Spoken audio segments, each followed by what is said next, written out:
is.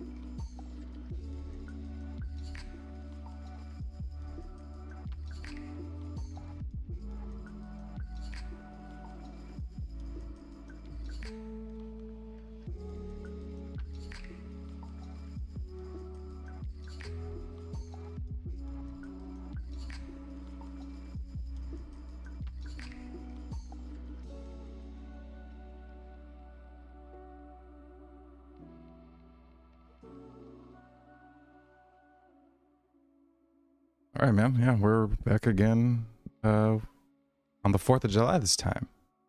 Happy not being British Day.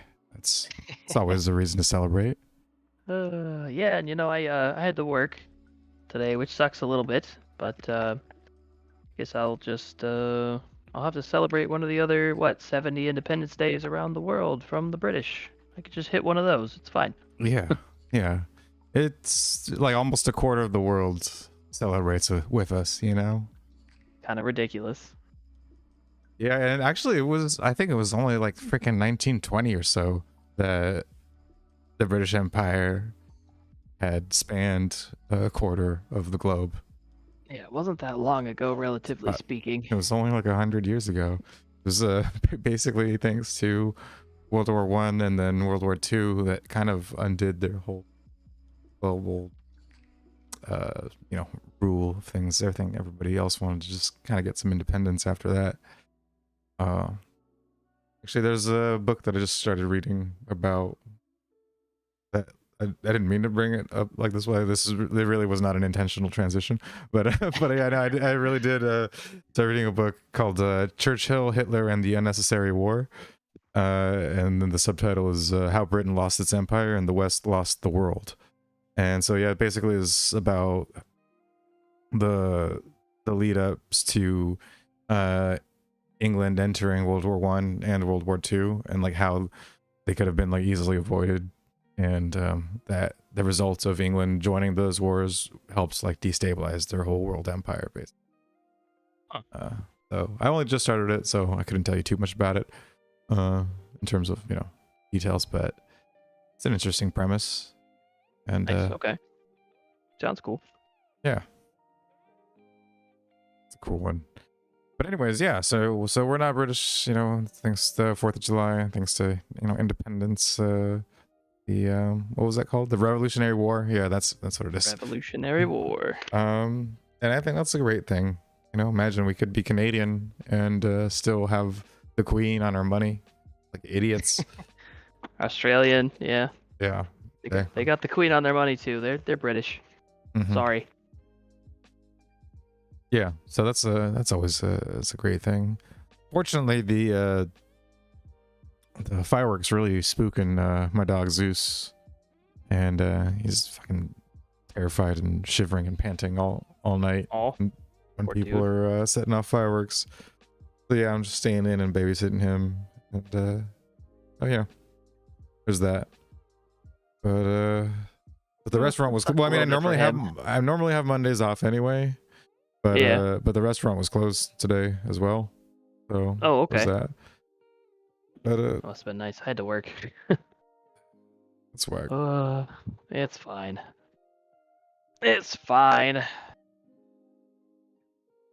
But just yeah, another day, really. We thought we were gonna be super busy, and we just I mean, we did all right, but we weren't absolutely slammed or anything. That's good. This is not a crazy day. Yeah, it wasn't nuts. So any day that's not just like stupid busy it's fine. Yeah, so for our program, we got a couple of like light news things and then a couple of videos, and just have a little fun. Well, the first thing I got a kick out of this one. Let me switch over. My screen is Nancy Pelosi pushing some little girl, just shoving the fuck out of her.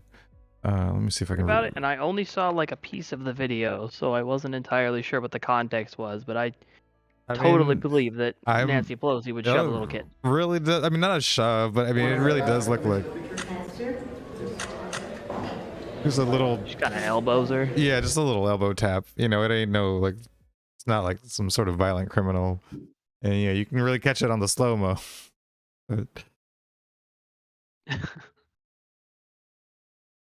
even the girl, like, you can tell for a second is like, yo, bitch, what the fuck? Like, are you serious about this right now?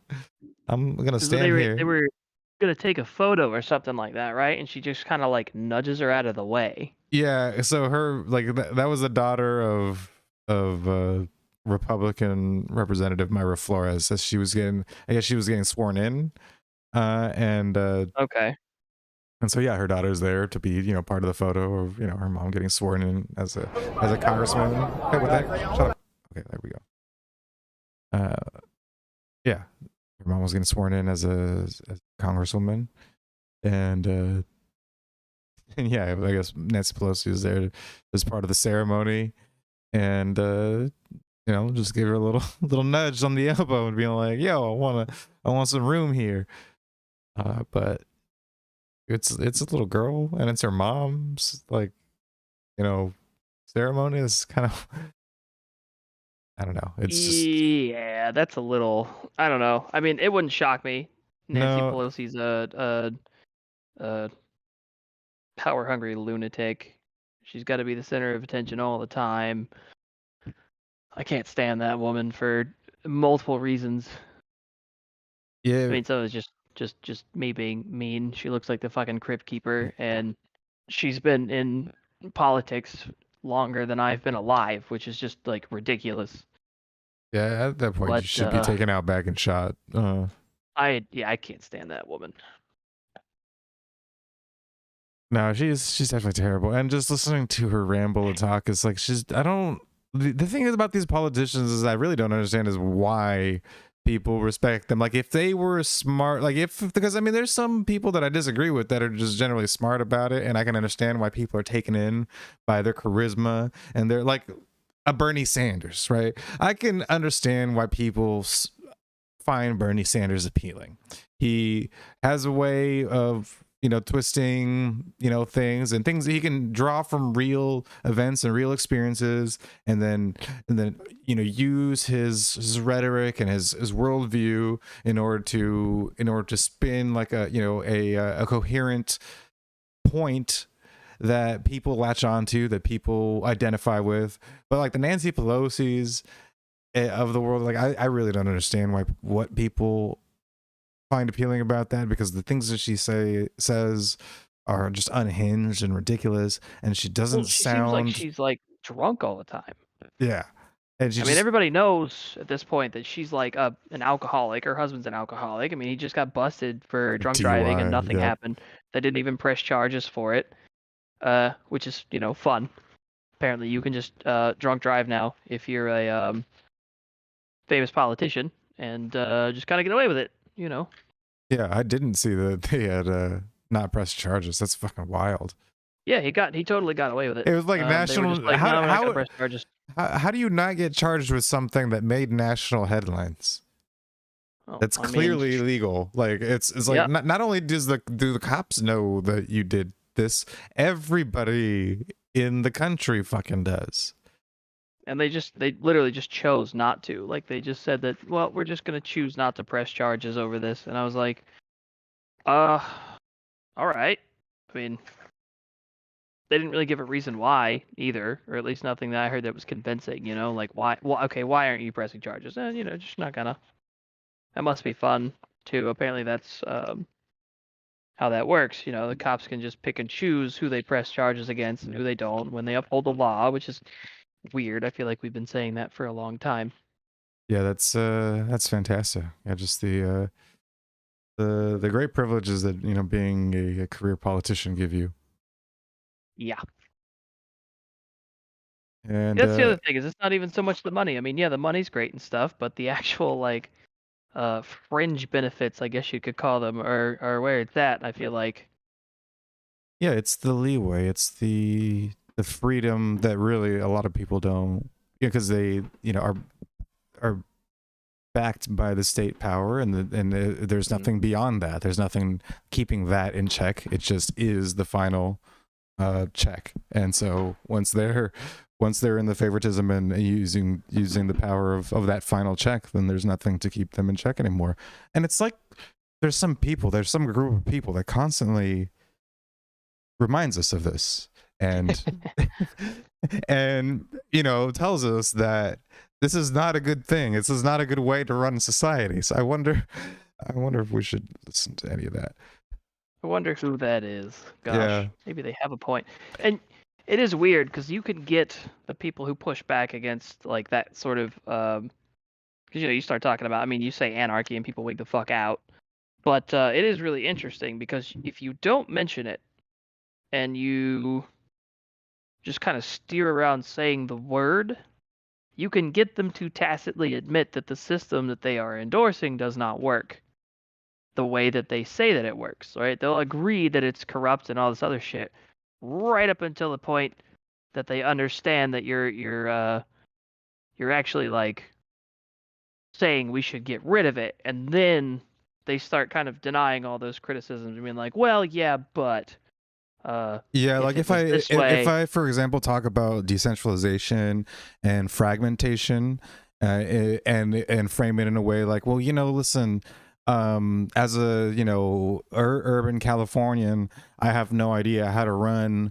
fucking rural Louisiana, and a lot of people can see the logic in that. They're like, okay, yeah. Or even urban New York, like what the fuck do we know of what's going on in New York or Chicago or any place like that? Like, why should we pass laws over those areas? And you kind of break it down, you're like, well, we should pass laws, or we should control, or be concerned about what's happening around us, right? And we're connected through this big national fucking web or whatever, but ultimately, like, the actual, like, the situational, like, fucking situation, the situational situation, the situation that they have in fucking those places and all those places is really completely outside of our purview of knowledge, and it should be outside of our purview of control. And they have specific needs. They have specific I wouldn't call them cultural, but like there's issues that only affect people in urban areas. Somebody in like the middle of nowhere is not going to have the same problems as somebody who lives in a highly urban area. Like they're just not. I mean, that's okay. Yeah, like I'm, for example, like just fucking a simple one is like the whole making things like bike friendly and bike accessible. Like I can totally get that around here in cities, that around here. But like, once you get to a certain level of like spread, then that suddenly becomes kind of an unfeasible thing to just invest money into, and it kind of becomes a little bit more on a case by case basis. And yeah, there's just tons of stuff like that where it's just depending on where you live, you just have a certain degree of knowledge of what you should be doing around you. And then if I frame it this way, or if I frame it in terms of community-based solutions versus government solutions, people are like, yeah, I mean, I think that communities should be doing more to, help each other out rather than going to the government to, do all of it for them. Because I feel like, government programs don't help as much as people doing it for each other. And they're like, well, yeah, I think I see the point. However, not a lot of people are going to do that, or not enough people do that. Therefore, we need the state. And so, then becomes another conversation. But still, usually if I frame it in terms of just like these ideas of decentralization, fragmentation, keeping people, to solving their own problems within their communities and immediate area, a lot of people tend to just agree with that or see the logic in that, without me mentioning the anarchy word. Obviously then will greatly trigger somebody. No word. Yeah. And as a fantastic another example of the things that people can get away with once they've got enough power behind them is Joe Biden's cheat sheet. It's not a video of, but we have a picture of it. Okay. And this was fantastic news. I remember when this came about. Just the specificity of the instructions. I mean, it really makes you question, like what kind of person, what sort of mental state does a person need to have in order for these instructions to be necessary? for the specificity of these instructions to be necessary. Exactly. Like they tell him to enter the room and say hello. You enter the room. You say hello. You like it's, and I mean, why are they written like this? I don't feel like a mentally competent adult needs instructions written like this. So why did they feel the need to write them in this way? I don't know of a single person who needs to be told that part of a social situation involves entering the room and saying hello. And then they're in a meeting, and they're in a meeting, so they need to be reminded also to take their seat, not like they're, because then the implication becomes it doesn't just say like you take a seat, and then they trust him to take his own seat. They need to instruct him to take his own seat for fear that he takes somebody else's seat. Which is a fantastic thing to be concerned about of the president of the United States, that he can't even fucking walk into a room, say hi to a group of people, and take his own GDC. Like, I kind of want to wonder, like, what happened to, like, because I mean, you wouldn't necessarily think of this. I wouldn't necessarily think of this unless something had happened that made them think, huh, we might actually have to make a cheat sheet for this guy. Like, I want to know what happened. And then he doesn't even have the fucking sense to not show it to the fucking cameras in the room. Yeah, he's just holding it. He's just sitting there with it in his hands. Well, apparently he had written something on the back of it, and then so he was like looking at the back of it, and then not, using his brain to connect the logic that if he turns it over and lifts it up, that he's showing the bit that has all the instructions on it. Yeah, that's wild. You thank participants. You depart. Like. Yeah, a person who needs to be told to leave as well. After this is all done, you don't just stay there for eternity. You actually have to leave the room as well. It's like, without this, like, well, if we don't tell him to leave, then he's just gonna stay there. He's just gonna hang out forever and look confused. Jesus Christ. And like you ask Liz Schuler, president of FLCIO, a question. No, Liz is joining virtually, because I would love for them the worlds in which they did not write that second note, that note bit on the card, and then so he asks the question and then gets confused and looks around the room to see where Liz is, but no, these fuckers, they anticipated it, so they made sure to write the note that listen, this Liz person, she's not going to be in the room, she's going to be on the TV screen. So please don't look for her. She's not there. It's okay. She's in the magic box. It's okay, sir. Like, I feel like they're just trying to head off a dementia moment, like when he just, doesn't know what's going on. Fuck yeah! Have you seen what happens when they don't give him these cards? This is from experience. I mean, he literally cannot do. What I have not seen is that one. It was some late night host. Who was it? Was it Jimmy Fallon or no? It wasn't Jimmy Fallon. It was Colbert. Yeah, he was on Colbert at some point, like recently, the past couple weeks, I want to say. Oh. And that sounds like a lobotomy, but also I'm morbidly curious. I don't want to watch that tonight, but yeah, that is a thing that exists. But yeah, that does sound like basically drilling into my own head. Well, it's like every once in a while he seems really cogent, and I want to know what they're giving him. Like, I want to know what they're giving him for him to like kind of wake up. It's when Hunter's home, and he's like, Dad, take a couple bumps of this shit, bro. Yeah, he gives him like he gets really, really peppy, and then like later you see him and he's like mumbling to himself and wandering around, and he has to be like what was it when he just wandered off stage that one time? Like, he just wanders off, and it's like I really feel like this guy either has like Alzheimer's or dementia that just kind of comes and goes. So like he has his like lucid moments, and that's when they just kind of try to use him whenever they can, but like I legitimately feel like that guy is he's losing it. Having himself a Towley moment where he just sort of wanders off. Senior moment. And yeah, so that was a hilarious bit of dude. This is like having Bush back. You know what I mean? We haven't had I this. mean, better even. Yeah, I mean, this Bush was is at least just like, yeah, this is Bush bashed over the polite. head. Uh, Yeah. and but you know, also in celebration of the first Catholic in a while to be elected, Roe versus Wade was overturned, and Yeah, the post going around on Tumblr with him working out and talking to the Pope was killing me. He's like, "Yes, sir. They still think I'm insane." All right. it was fantastic. But yeah, it's I mean, we talked about like how we felt about abortion as a general thing, I think a while back. And I would consider myself pro-life. I think it's a good thing to not kill babies. I don't know, and also just about not having a federal regulation allowing the killing of babies.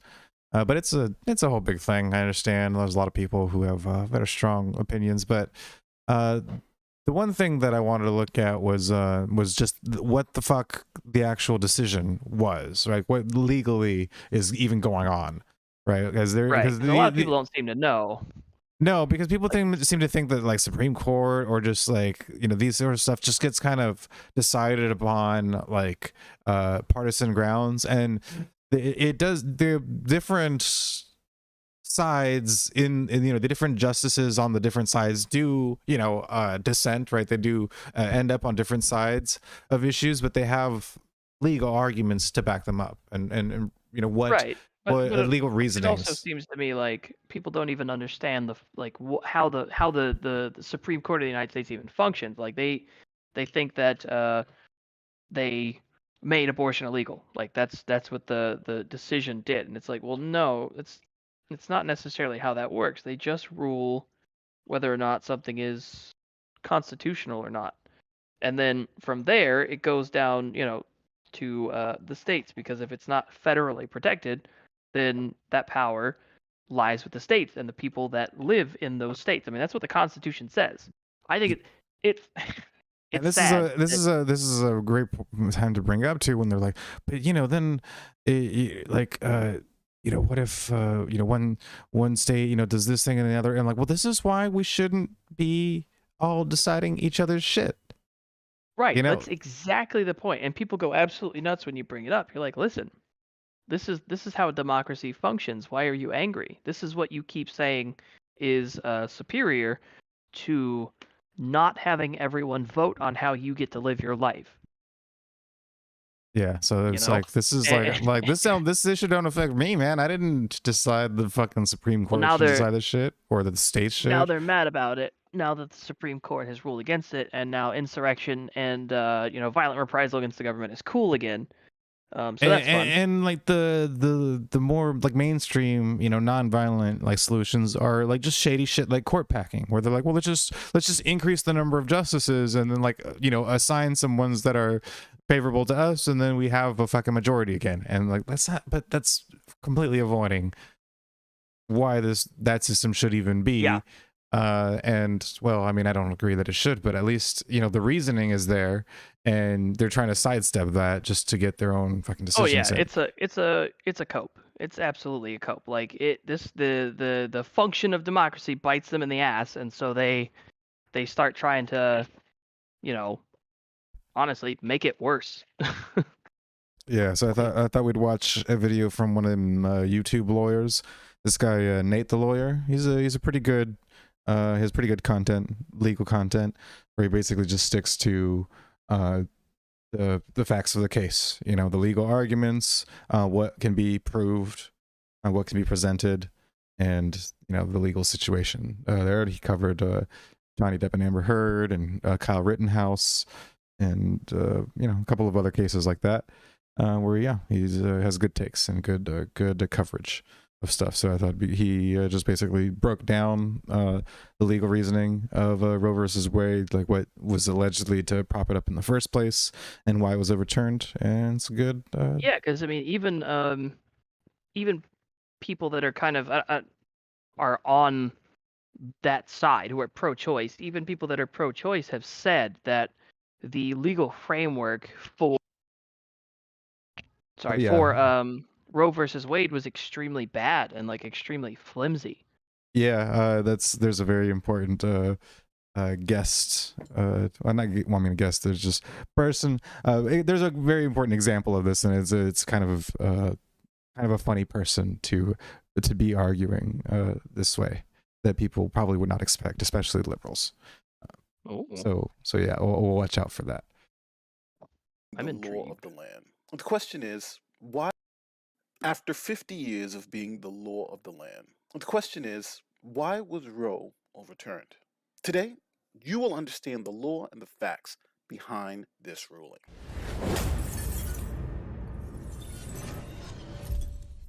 My name is Nate the Lawyer. If you are new here, we talk about the law and the facts. If you're about that life, don't forget to like this video, share this video, and subscribe to the Oh yeah, he has videos on the U.S. women's soccer team and their lawsuit for equal pay, and that shit's really good. Now, many legal academics were concerned and Jussie Smollett as well. Reasoning of Roe from the beginning. Here is Ruth Bader Ginsburg explaining. When President Clinton became president, you were obviously somebody being considered, and then President Clinton talked to somebody who was pushing for your appointment, Daniel Patrick Moynihan, and President Clinton said, well, women don't want her. Now, how could that have been the case when you were the leading lawyer in gender discrimination? Why would women have not wanted you, or some women not wanted you on the Supreme Court? Just some women. Most women were overwhelmingly supportive of my nomination. But I had written a comment on Roe v. Wade, and it was not 100% applauding that decision. What I said was, the court had an easy target because the Texas law was the most extreme in the nation. Abortion could be had only if necessary to save the woman's life. Doesn't matter that her health would be ruined, that she was the victim of rape or incest. I thought Roe v. Wade was an easy case, and the Supreme Court could have held that most extreme law unconstitutional and put down its pen. Instead, the court wrote an opinion that made every abortion restriction in the country illegal in one fell swoop. And that was not the way that the court ordinarily operates. You know, it waits till the next case and the next case. So, I mean, that's something that I think would surprise a lot of people, right? Is that, Saint Ruth Bader Ginsburg. Yeah. Ruth Bader Ginsburg saying that it was a R.G. Bay herself, or like improper way that the court went about it is interesting. That even somebody who was supportive of it, for the longest time, didn't they hold her up as like the defender of Roe versus Wade, and that if she died, like Roe versus Wade was gone? Yeah, there was definitely a lot of a connection with her just protecting women's rights in general, but abortion was definitely brought up as one of them. Yeah, because when she died, I remember the insane like freak out by people. There was one woman in particular that I believe was literally just like screaming on TikTok. Yeah. No, so definitely. So yeah, I thought that would be a surprising little surprise. Yeah, surprising surprise that she, because I was definitely not expecting. I remember we read Tom Wood's like newsletter or whatever that had some quotes by some contemporary, like liberal contemporaries that did not like the legal reasoning. But yeah, a lot of people don't expect Justice Bader Ginsburg to have that stance. Yeah, that's actually kind of wild. Anyway, it was that some women felt that I should have been 100% in favor of Roe v. Wade, and because I wasn't. Now, in 1973, Roe v. Wade was decided under the principle of this right to privacy. Now, the right to privacy will not be found in the Constitution at all. Now, in the Roe v. Wade opinion, the court mentions that the Constitution does not explicitly mention any right to privacy. So, how do we know what rights are protected in the Constitution and which are not? So since this right to privacy is not within the Constitution, then how do we know what rights are protected within the Constitution? Well, there are two ways. First, we have the enumerated rights or the written rights. Now, these are rights that are just written in the document. For instance, your freedom of speech, the First Amendment, or your freedom of religion. Those rights are listed within the Constitution. Simple enough. But then, what about unwritten rights or unenumerated rights, like the right to privacy from Griswold v. Connecticut, or the presumption of innocence from Sandstrom v. Montana? What authority does the court have to create these unwritten rights from whole cloth? What does the Constitution say about unenumerated or unwritten rights? Well, we look to the Ninth Amendment, which says the enumeration in the Constitution of certain rights shall not be construed to deny or disparage others retained by the people. So the authority for unenumerated rights within the Constitution actually comes from the Ninth Amendment. Now, this makes sense because when you start listing rights, you may miss something important. So the founders of the Constitution said, well, let's not make this an exhaustive list and leave wiggle room so if other rights are discovered, they can also be protected by the Constitution also. But now, this is the main question. Who decides what those unenumerated, unwritten rights are? The Supreme Court. In a case from 1803, Marbury versus Madison, Chief Justice John Marshall, in the greatest power grab in American history, decided that the Supreme Court determines what the law is. And here is his reasoning for it. From the landmark case Marbury v. Madison, it is emphatically the province and duty of the Judicial Department to say what the law is. Those who apply the rule to a particular case must of necessity expound and interpret that rule. If two laws conflict with each other, the courts must decide on the operation of each. So if a law be in opposition to the Constitution, if both the law and the Constitution apply to a particular case, so that the court must either decide that case conformably to the law, disregard the Constitution, or conformably to the Constitution, disregard the law. The court must determine which of these conflicting rules govern the case. This is the very essence of judicial duty. So Chief Justice Marshall made it very clear. It is the Supreme Court who determines what the law is. So now that we know it is the Supreme Court who's going to determine what these unwritten rules are, how do they do it? How do they determine what these unwritten or unenumerated rights are? Well, the Supreme Court gives us a test. It's called the Palco test, from a case Palco v. Connecticut in 1937. Now, Justice Benjamin Cardozo, one of the greatest jurors in American history, came up with this test to determine if a right be fundamental or not. In Palco, Cardozo wrote, first, we're looking at rights that can be deemed fundamental or implicit in the concept of ordered liberty, or if the rights are the essence of a scheme of ordered liberty. To abolish them is to violate a principle of justice so rooted in the traditions and the conscience of our people as to be ranked as fundamental. Now, that language from 1937 may be a little complex for us in 2022. So here is the test in today's language. First, we look to see if the principle is so rooted in tradition and conscious of our people as to be ranked as fundamental. And this, the court looks at a historical perspective. Or if the right that we're talking about is implicit in the concept of ordered liberty. Now, this means the right we're talking about is necessary to exercise an enumerated right. And in this case, the court must show that the right is somehow implicit in the constitutional text. And if the court finds either one of these elements satisfied, then we have a fundamental right. So we have written, enumerated rights, and unwritten, unenumerated rights. And how do we determine that?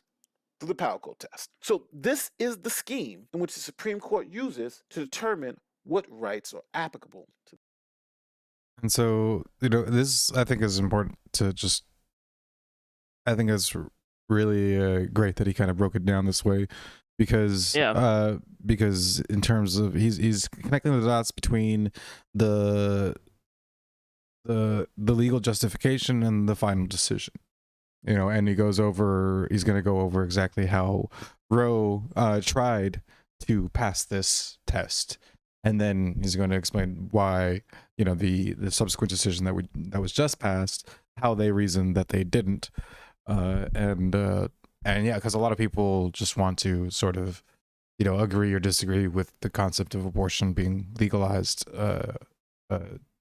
nationwide, and they say, well, Roe versus Wade did this, therefore Roe versus Wade is good, but find out exactly how they tried to pass this test to the people. Either they're in the Constitution or they're not. So when a new right is proposed, the court is first going to see if it's enumerated in the Constitution, and if it's not, the court is going to see if it's an unenumerated right, and that will be determined by employing the Palco test. Now, in Roe v. Wade, the right to abortion is an unenumerated right, and as such, the court in Roe v. Wade ran it through the Palco test. Here, these decisions make it clear that only personal rights can be deemed fundamental or implicit in our concept of order of liberty.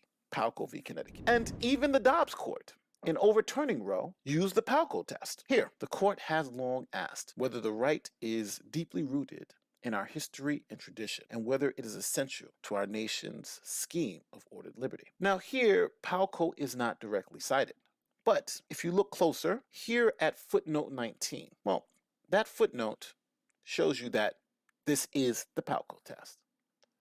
A right is among those fundamental principles of liberty and justice which lie at the base of our civil and political institutions.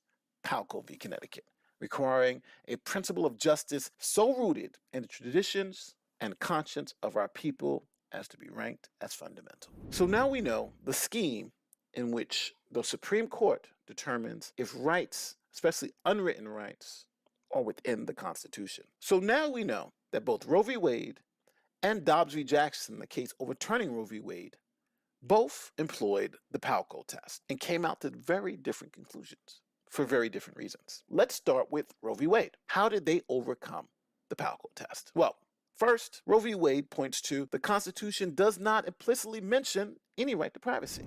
So, in our scheme, we're not talking about an enumerated right. We are talking about an unenumerated right, and it must pass the Palco test. So the court in Roe starts with the second element of Palco, whether it's implicit in our concept of ordered liberty, necessary to exercise an enumerated right, and the court must show that the right that they deem fundamental is implicit within the constitutional text. And the court in Roe v. Wade gives us some examples of this.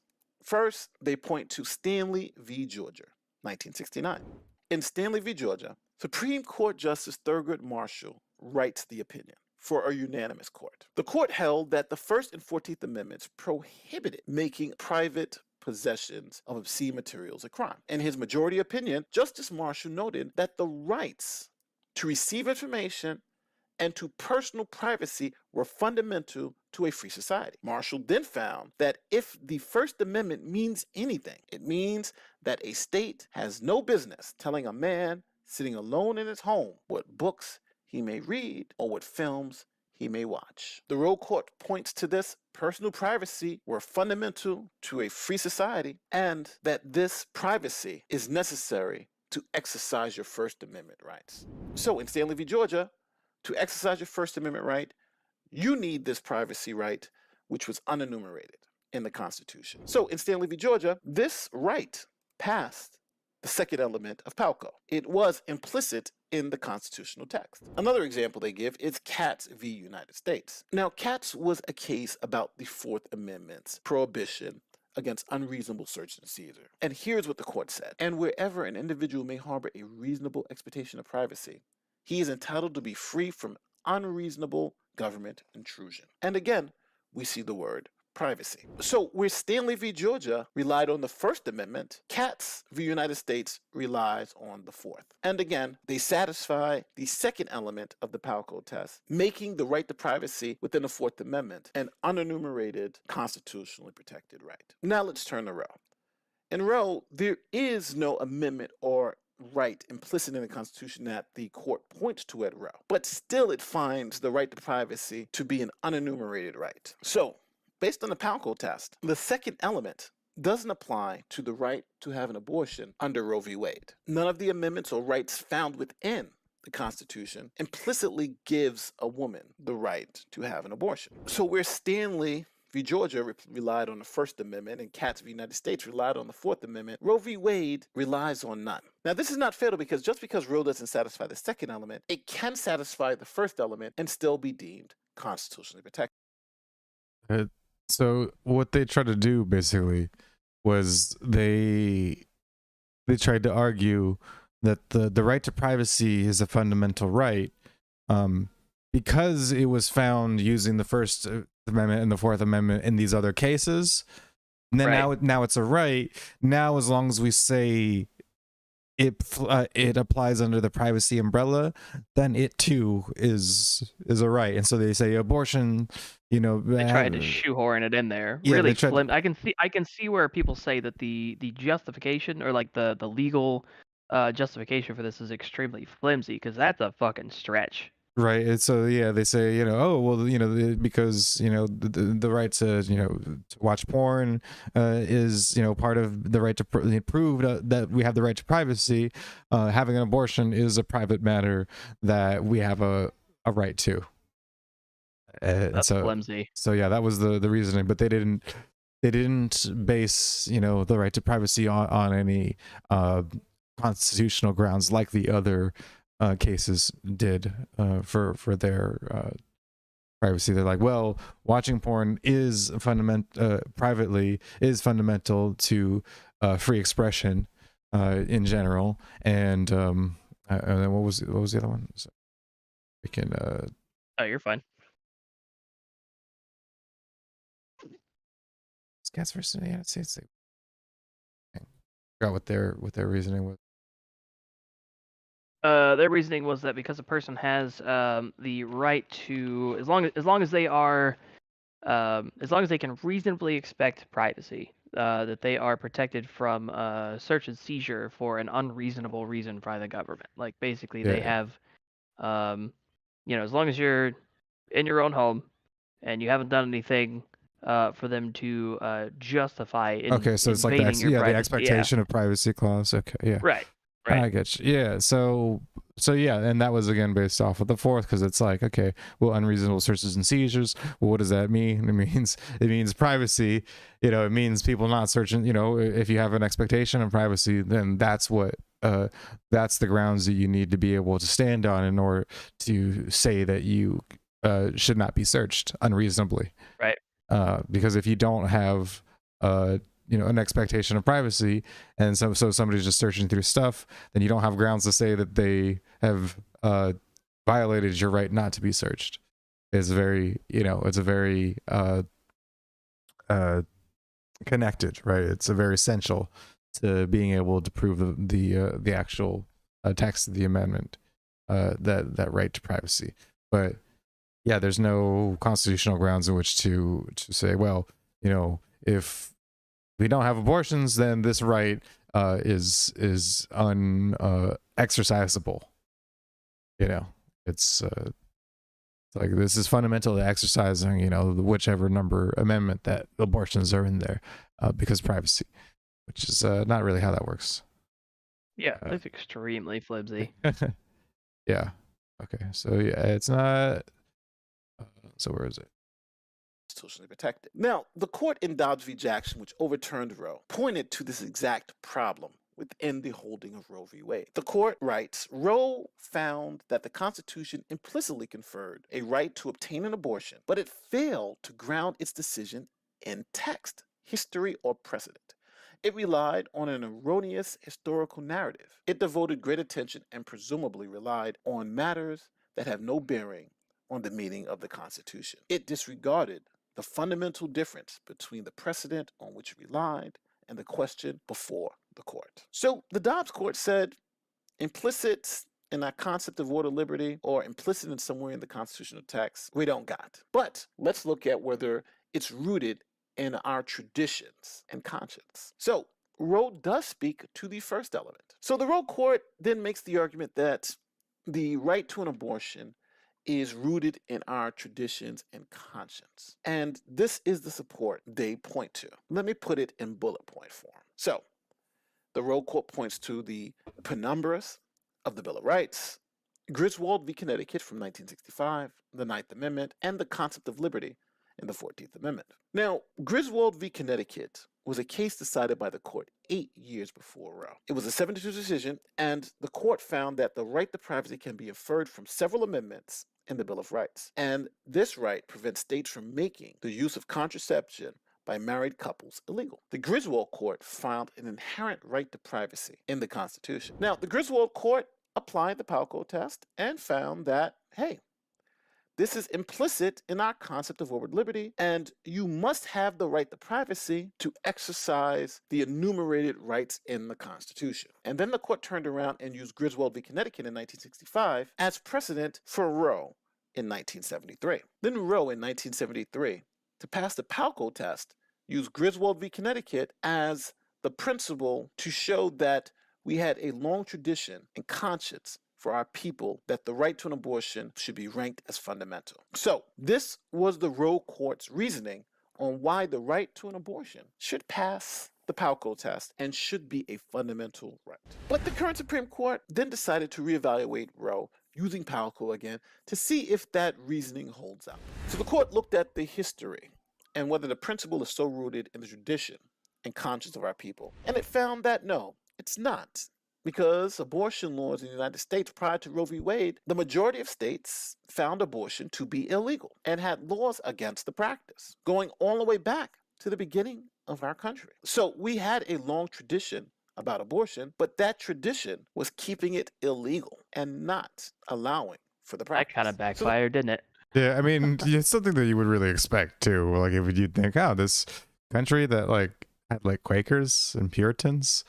And I was gonna say, like, I don't understand how people would think historically that that would be a precedent. I mean, most of the people who started the colonies were Christians. Yeah, devoutly Christian. You know, and eventually we allowed Catholics into the country, and that was, you know, it's a decision we're still debating, but yeah, but yeah, like this is there's historically been just most Western religious people have been against abortions, even Jews and Catholics. I mean, Jews and Catholics, again, Jews and Muslims as well. People can get mad about it, but that's democracy. I mean, that's the majority rules, right? Well, the majority used to be heavily Christian, and they can get, you know, pissed off about it all they want, but it doesn't change what actually happened. And that, yeah, as much as the country was initially, you know, founded with the idea of the separation of, you know, church and state, a lot of the people still were Christian religiously, you know. Yeah, so it's no surprise that there was, you know, thought that like life should be preserved. What an amazing concept, and that a lot of Abrahamic religions have that idea. I mean, you can't. I mean, how many Middle Eastern countries is abortion legal? If it's by the choice of the woman, you know, if the guy wants to do it, then it's a whole different thing apparently, because that's just how that works. But like a lot of Middle Eastern countries, I love the argument that people are coming up with recently that Judaism protects the right to abortion. But you know, if you look at it from a religious text-based, you know, sort of justification, it's not there. It's not actually there. You know, this is just kind of that really twisted, warped version of it that people kind of push to claim that it is, and then you look at it and it's like, well, that's clearly not the case. So if you're looking at it from a historical context, yeah, like traditionally, abortion just has never been a protected right in the United States. Nope. Yeah, not at all. And I don't understand how you could argue that it is. The court said, as to the first element of the Palco test, abortion is not deeply rooted in our traditions. Matter of fact, it's the opposite way around. And then the court went to look to see if it was necessary to exercise an enumerated right. And the court found that's also not true either. So, when the court ran Roe v. Wade, or the right to an abortion, through the Palco test to see if it's a protected, unenumerated constitutional right, the court found it's not. Now, because Roe How v. did this not Wade occur in the failed the first place? Palco test, the court overturned. Right? Yeah. If this was such a clear cut. I mean, it was as simple as looking at, historically at whether or not it was a tradition, rooted in the conscience of our people. Why did they not just do that in the first place? Is kind of weird, Yeah, And I mean, I understand why it happened.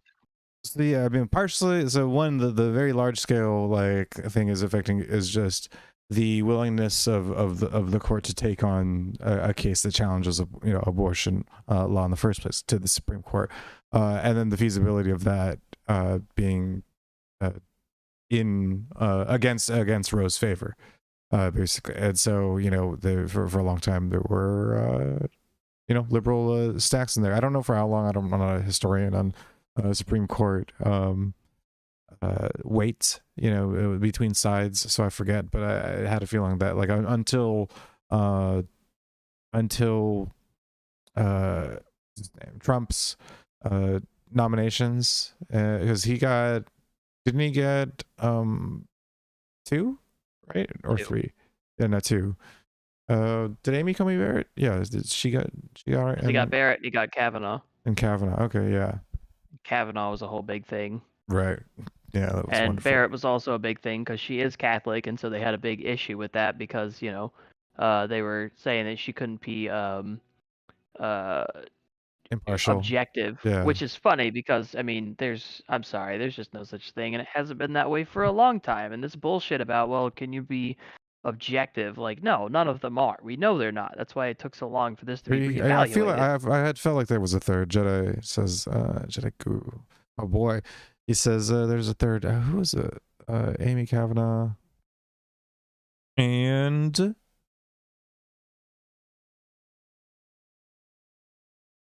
not sure. Yeah, that's what. Never mind, only 2. Okay, yeah, that's what I thought. Yeah, well, because Clarence Thomas was, and this is pretty funny in my opinion. Clarence Thomas being the one to, I guess, be the tiebreaker is amazing because I think everybody remembers Joe Biden trying to grill him and keep him off the Supreme Court in the first place. Yeah. Yeah. And then Roe versus Wade ends up getting overturned with the help of Clarence Thomas during Joe Biden's presidency. Like, that's amazing. That's awesome. I love history. That's a wonderful bit of serendipity right there. It's great. The ruling. So the question of the day: did the Roe court get it right, or did the Dobbs court get it right? Let me know in the comment section how you feel, and thanks again.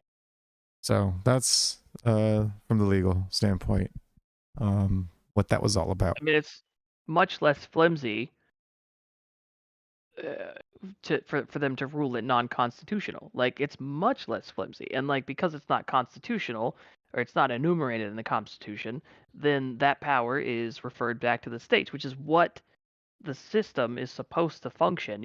If the federal government doesn't have a certain power, like specifically, then it is supposed to be given back to the states to decide because that's what the Constitution That's how says. that shit works. I mean, the function. Well, because people are kind of blown away by the fact that the original design, right, of our country's system was supposed to be that the federal government didn't do a lot. That it was mainly concerned with making sure small. Yeah, it was making sure that the states followed the rules, but that it wasn't supposed to be out there running people's lives and, directing the way the things go.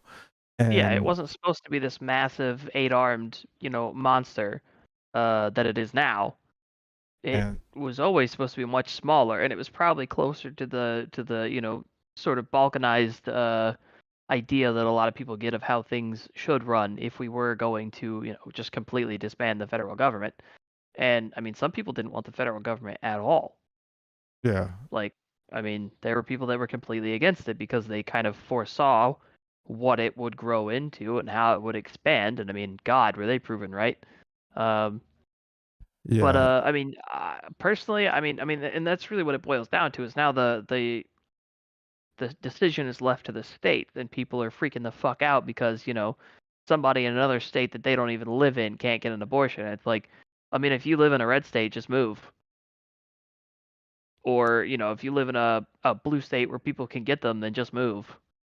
Yeah, and I Like, like I the understand objecting to it morally. Like, I absolutely understand that. But if like your real problem here is that you're trapped, quote unquote, in a state that won't allow you to get an abortion, then just like fucking move. Like, okay, oh no, all the Democrats are gonna move out of red states. That's but a bummer. I'm sure. what I love is the tantrums that people are having where it's like, well, I'm not having, sex with random dudes anymore, so you guys don't get, this pussy anymore and shit. And it's like, well, is this like an own on the conservative Christians who think that you should probably wait till marriage? Because yeah, it's not gonna hurt them. That's not a own, that's a win. That they would see that as an absolute win. And honestly, yeah, having a more responsible sex life, or and choosing your partners probably a little bit better. Good idea in general. Yeah, probably not a bad idea. And wasn't somebody said y'all can walk around wearing masks for 2 years, but you can't wear a condom for 30 seconds? Seriously. I mean, come on. And of course, the richness of the my body, my choice argument after the last 2 years. I don't get the big deal anyway. There are so many other options, and like even if you're I feel like you have to be kind of embarrassed even if you are pro-choice at this point, because the arguments that these people come with are so fucking flimsy. You keep hearing the same what about the products of incest or rape? They barely make up 1% of all the abortions that occur. The vast majority of them are completely elective, the vast majority. And in the case of like an what was it? Basically, you get a pregnancy where the egg becomes fertilized, and instead of actually implanting into the uterus, it ends up somewhere outside, which is it actually is incredibly dangerous. And in that case, they would typically have to perform some kind of abortion in order to save the life of the mother, because the fetus won't survive. There's no way it can survive in being attached to somewhere outside of the uterus, and it will absolutely kill the mother if it continues to grow. There are no states that make that illegal. Yeah. There's not a single state that makes that illegal. Even Texas, with the strictest law, they mention that pre-Roe versus Wade allowed abortions if it would save the life of the mother. So the idea that women are just going to have to die if they get pregnant is like a complete lie. Oh no, yeah. There's always been, well, because the the procedures that would save women's lives and things like what was it, the ectopic pregnancies and things like that, they are not technically abortions. They're not really like they're not exactly the same ideas in abortion, because the abortion is killing the baby then removing it. Doing a procedure to save the mother that involves removing the child is different from doing a procedure specifically to kill a baby and remove it. But and then on that's one thing, and then on top of that, yeah, they try to justify it with this extremely flimsy like, what about the products of rape and incest and stuff like that. And it's like, well, first of all, the incest thing is really weak because it's rare, like extremely rare. It's almost none of them, and so making this like huge exception for something that almost never happens, or at least that abortion is not ever used for, it's just a flimsy argument. And then the rape thing becomes a whole other issue, because it's not only is it rare, but if a child conceived in rape or is conceived in rape, is that not still like a person? Is the child guilty because they were conceived in rape? Does that child deserve to die because their father committed a crime?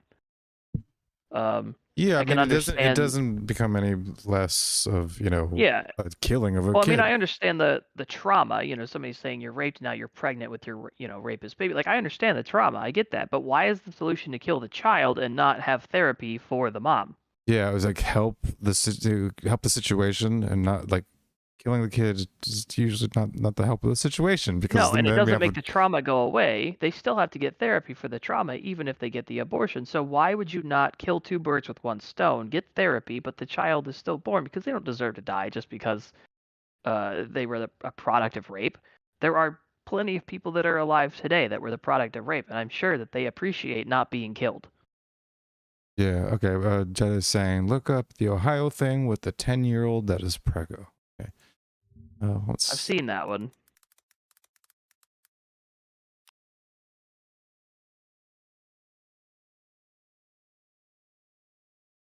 And then she was forced to travel. Ineligible.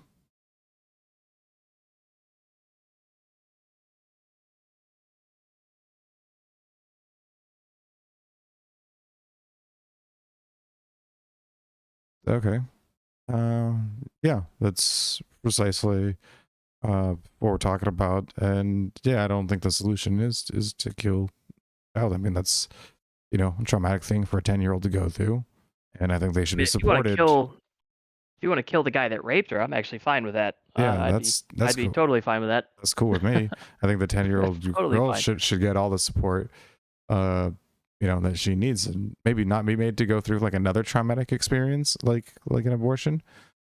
And yeah, because I'm not really a fan of the incest or rape like exception or like what is it? Yeah, exemption for abortion laws, and don't, you know, really think that it should exist. I think it should be the same for them, because I think the children, the babies of rape victims deserve to live just as much as yeah, I mean, it doesn't change the fundamental humanity of the person that's been created here. Like, you know.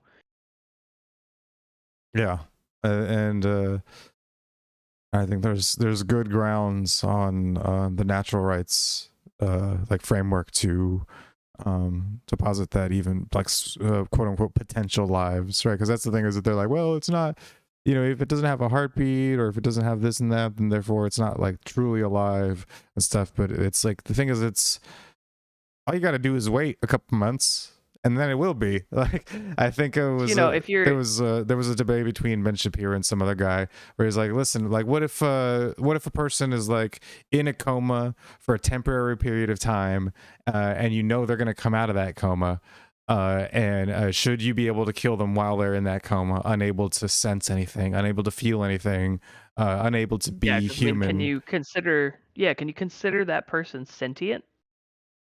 If they have no you know, brain function, that you would be able to declare them that way, but you know that, you know for sure that they're going to come out of that. I mean, that's basically what's happening here. Well, the framework was too, is like, well, I mean, how long, like, how do we know he's going to come out? I was like, well, what if we had a guaranteed like a guaranteed knowledge that they would come out of that coma in, like, let's say 9 months. You know, it's like, well, I guess, you know, there's a, you know, point to be made. Yeah, it's like, well, yeah, it's like, we know in a certain amount of months that thing is going to be a freaking human life, you know, and just because it ain't yet doesn't mean it's like it's less bad to cut it off, you know, like that's somehow like, oh, well, you know, we're not actually killing, we're just, you know, aborting the preborn, you know, like this flowery language and stuff doesn't really, for me, dive with the whole, you know, it's like, well, it's fucking this potential life, or, well, like it's a whole like bit of sophistry and justification. When it comes down to it, 9 months later, it's a human baby. It might as well be a human baby now.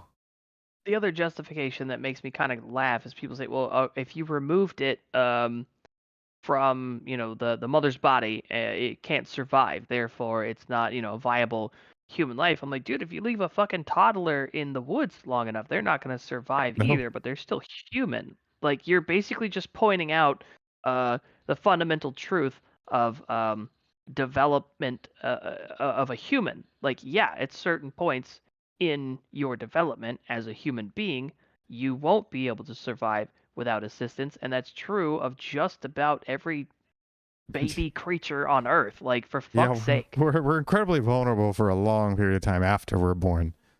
And there was another like argument or like kind of thought experiment that I heard to sort of illustrate the reasoning, at least from like a libertarian standpoint, on the whole pro-life thing, which was that they said is like, well, if you had like, let's say you had a business where you offered people balloon rides, these hot air balloon rides, to go up and ride in a hot air balloon and see the sights and stuff.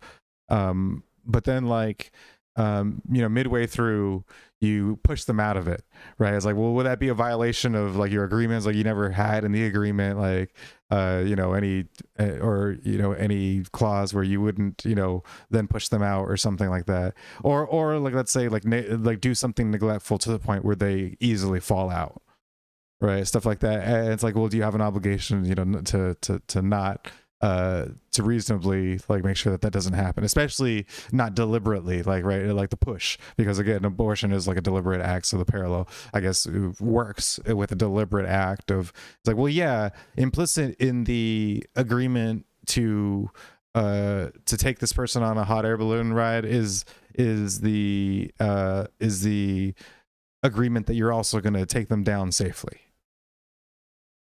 It's like that's part of it. And so if you're doing an action which results in a human life coming about, then like part of that involves then agreeing to just carry out the consequences of that action, right? And so at least from a like a contractual like rights based like standpoint, right? It's basically finishing a contract that you started, an implicit agreement in a contract that you started.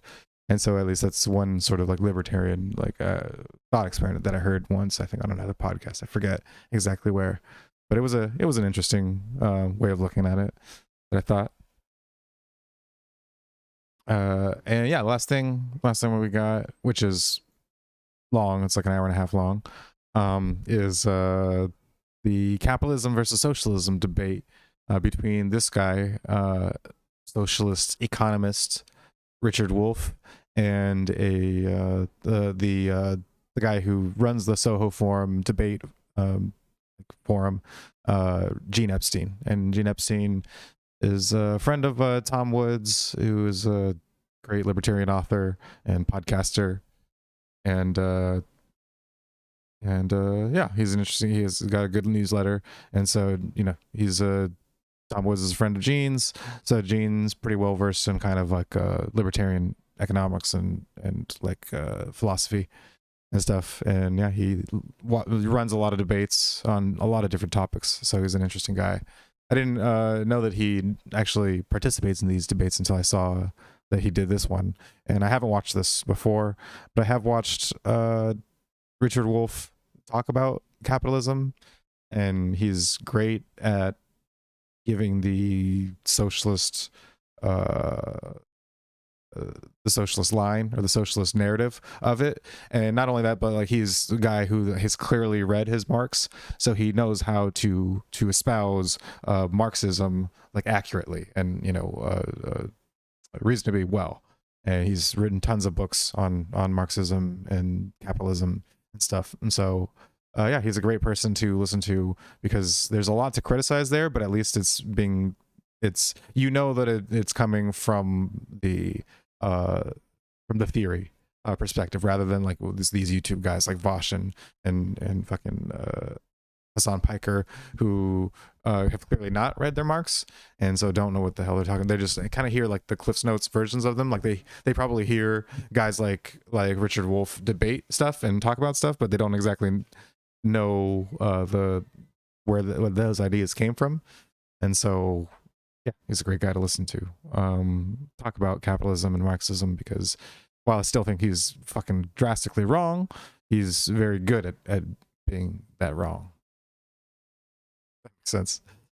Is unequal, and capitalism is fundamentally undemocratic. I want people to make their own choices about how they live their lives, the professions they lead, where they want to work, and what they do. And capitalism offers that potential. Slavery did it with masters and slaves.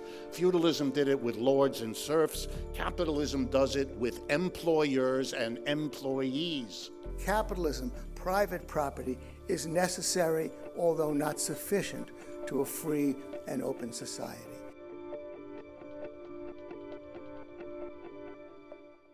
Please come up to the stage, debaters, two young men in the prime of their lives, Richard Wolff, who will be defending the proposition socialism is preferable to capitalism as an economic system that promotes freedom, equality, and prosperity. Gene Epstein will be taking the negative on that. Each candidate, the way this will work is that each debater will have 17 and a half minutes. In that last 30 seconds, when it comes, you'll understand why it's there. But each of them will have 17 minutes and 30 seconds to lay out an initial case. They'll do 5 minutes each of rebuttal. I'm going to beat them up a little bit with a moderator's prerogative on some questions. Then we're going to open it up to 30 minutes or more of audience Q&A. 5 minutes each of closing statements, 7.5. And again, those 30 seconds. You know, this is where the world changes in those 30 seconds. And then we will take another vote, and we'll see who is the big winner. Jane, could you please, and if you haven't voted yet, you've got about 5 seconds to go. Please make a vote. Either vote for the proposition, against it, or undecided. You need to vote now in order to vote later. And without further ado, let's have Richard Wolff come up and explain to us why socialism is preferable to capitalism as an economic system that promotes freedom, equality, and prosperity. Richard Wolff, you have the stage.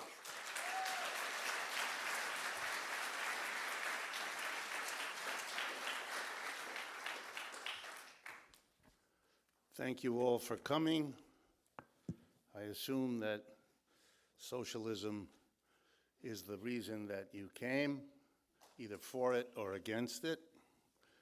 And I hope that the things I have to say will make some sense of it for you. I did want to comment on the notion that Reason Magazine is free and that the Understanding Marxism book costs money.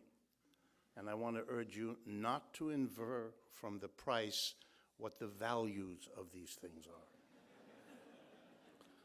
That would be a mistake. It would be confusing the price with the value, and for those of you that know something about socialist theory, that's something you want to avoid. Okay.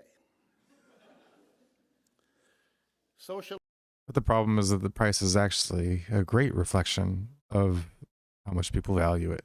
Now, it's not the only it's not the true marker of how any one particular person values things.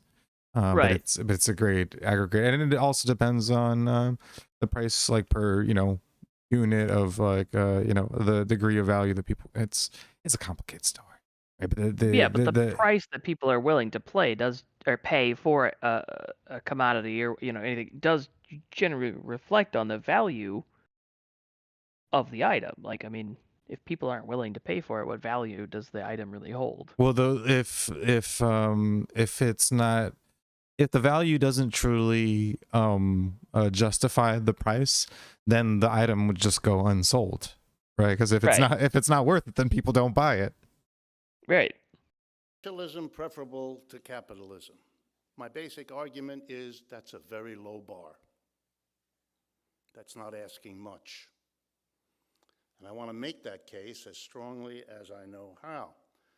But I have a problem in the very beginning, as I always do, traveling around this country, talking about this. And that is, we are like bears in this country, coming out of a hibernation, about 70 years of it. Since 1945, when everything changed, from a society in which socialists, communists, Marxists occupied all the normal positions in society as teachers and workers and bureaucrats and unionists, when we had a New Deal that celebrated many of the objectives socialists have always supported. Across the United States had a big picture over the wall, the clerk's office where you bought stamps. And there was Uncle Sam with his hat, arm in arm with Uncle Joe, which stood for Joseph Stalin. After that, there was, not so surprisingly, a terrible reaction.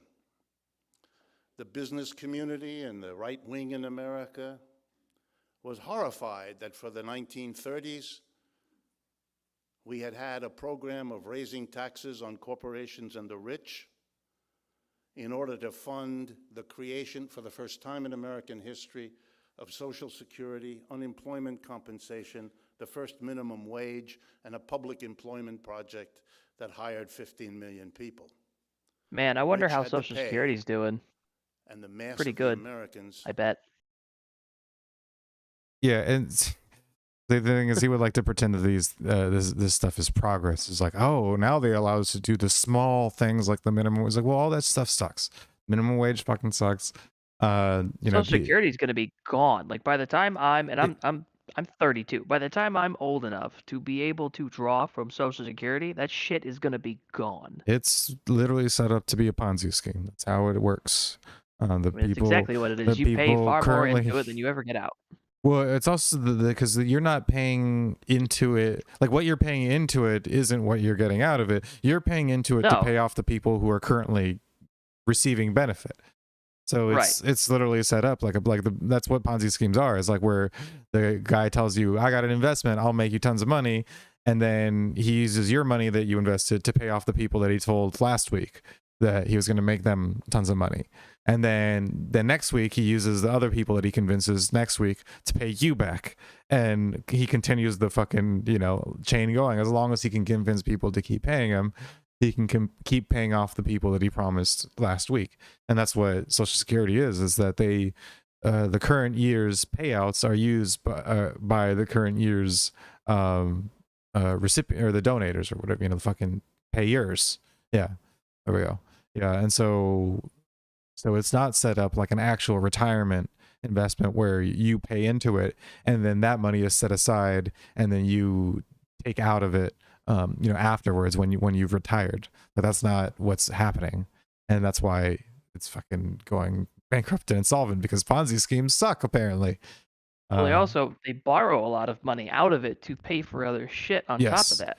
Well, that's the thing, is that if they have a surplus of the people, so if the people paying into Social Security, if there's a surplus in terms of after they've paid out all the payees, then they just spend that money instead of saving it for next year. Instead of saving it, right? Which means, it's going to be totally insolvent. It's ridiculous to think that people actually defend. I have had people defend it before, even after you break it down and go, listen, this is unsustainable. Their argument is always, well, you're not supposed to get out of it what you're paying in anyway. And I'm like, listen, if I'm going to fucking invest in something, I'm going to get more out of it than what I'm paying in. Right.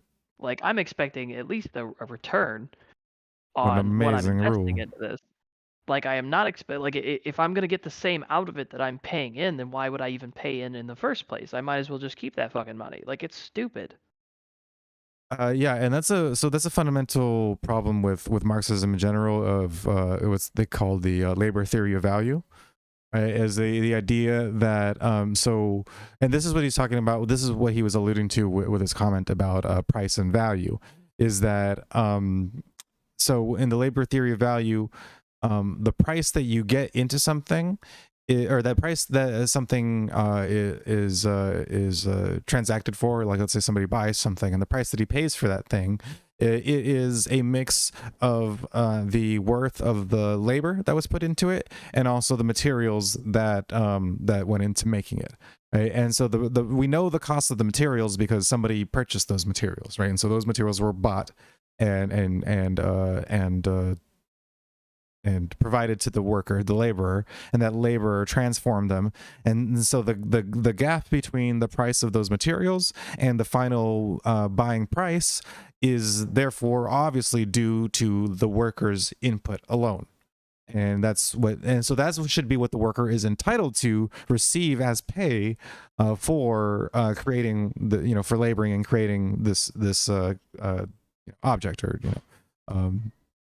thing. Dang, there's lots of commodity. Yeah, sorry, there's fireworks going off like right outside, which is you're freaking fine. out the dog. I got them going on over here too. Yeah, and but yeah, so that's what the labor theory of value states. Now, the subjective theory of value states is that, well, that's not like, well, something can be bought for that price and everything, but there's also a thing called time preference that comes into it as well, because the person who bought the materials to create something, right, that person invested into it before they ever got paid for the object, and so they what they invested in, like, let's say they invested in it and then the object didn't get sold because they misjudged on what the product, what people wanted, and they made a product that people didn't want and it went unsold. And so he's Jenny says I reacted to fireworks going off outside of her house too. Yeah, well, yeah, they're going off at the same time. Everybody's doing it. Anyway, so the subjective theory of value looks at it and says, well, the value of it is sort of subjectively in the market, right? It's what people are willing to pay for it. But that doesn't that also applies to labor. So labor is also subjectively decided upon based off of what people are willing to pay off of it, because if something is above the value that they believe that the worker is worth, then they're just not going to buy that worker.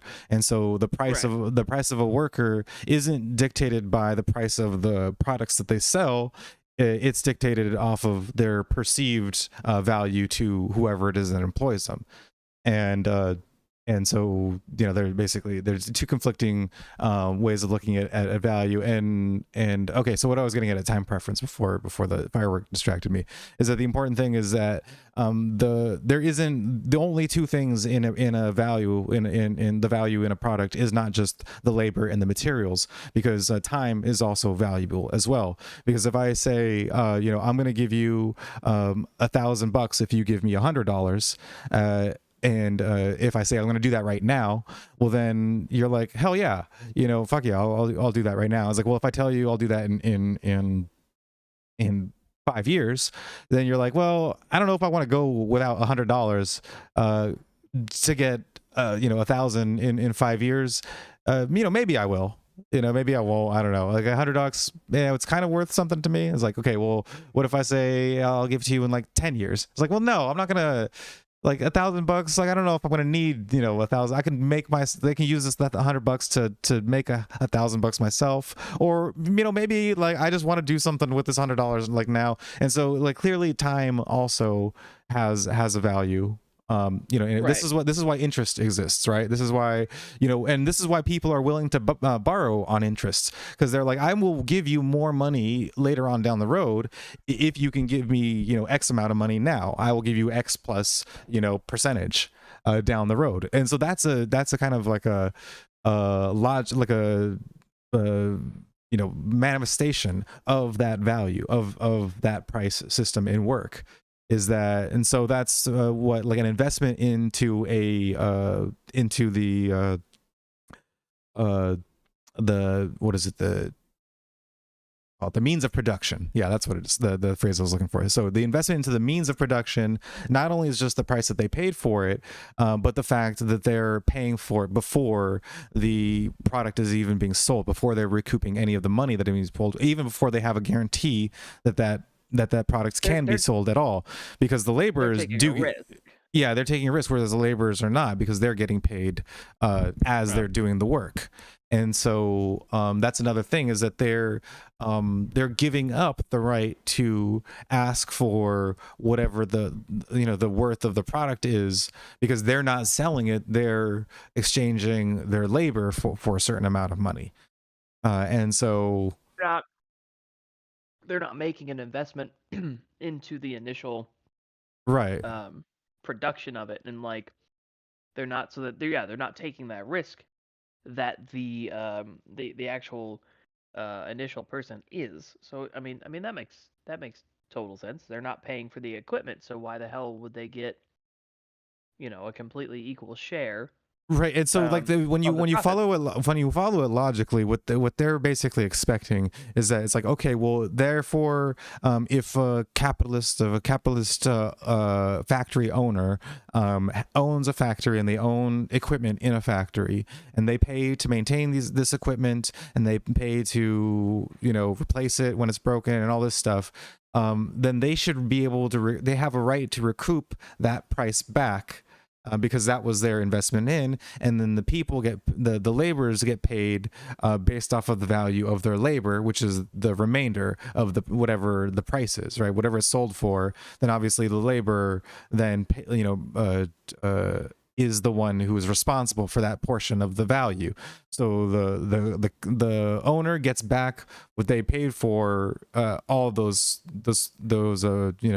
the factory and the equipment for, and the labor gets paid for the worth of his labor. But then the fucking silly thing comes like to mind is like, well, why the fuck would anybody buy and maintain a factory?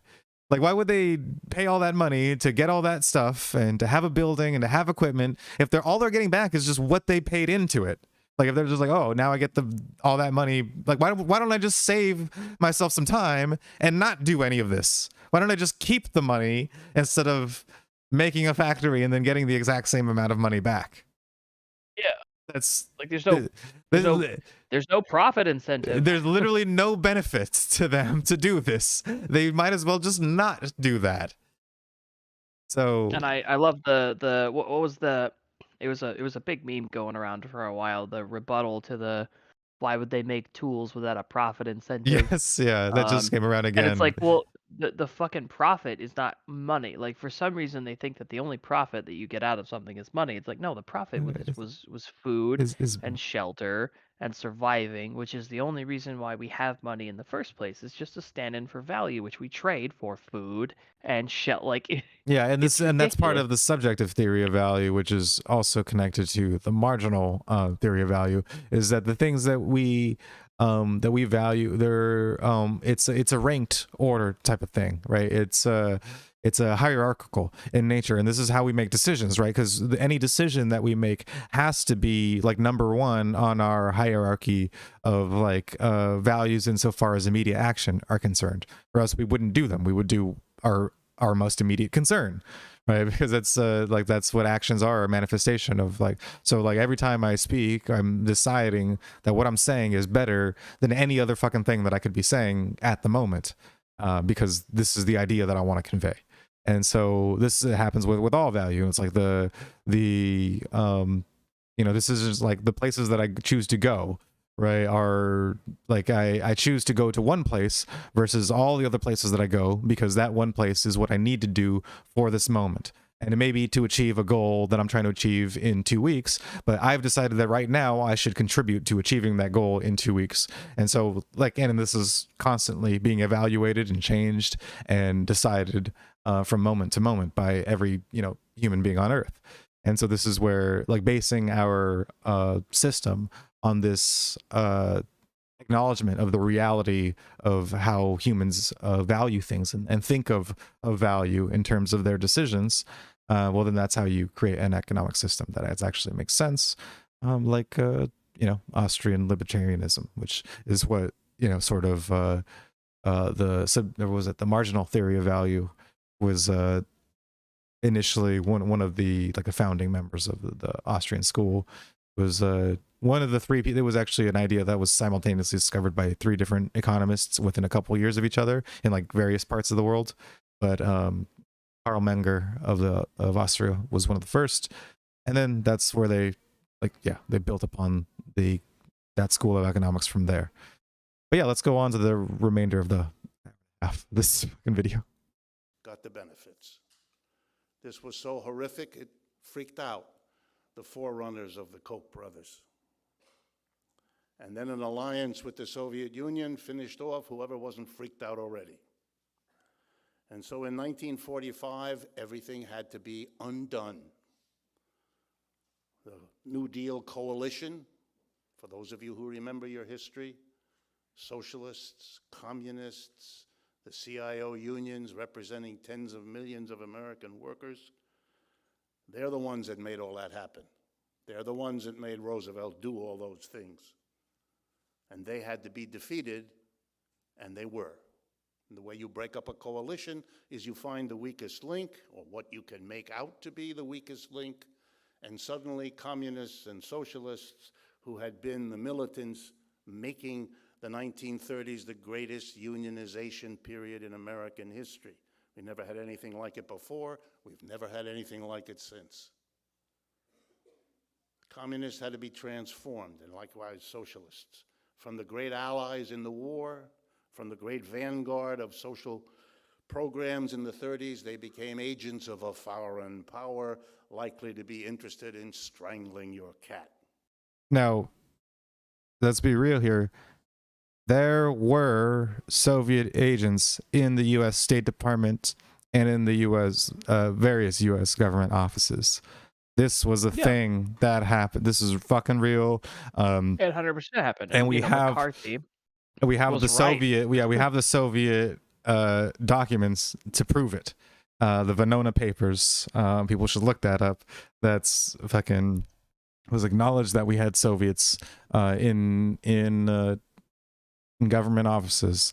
And yeah, like you said, McCarthy was largely correct. There was a couple of spots where you can get him on some maybe like inaccuracies in terms of like the details that he's talking about. But there's stuff that are like fairly easy, honest mistakes, not like blatant kind of like fabrications and lies and shit.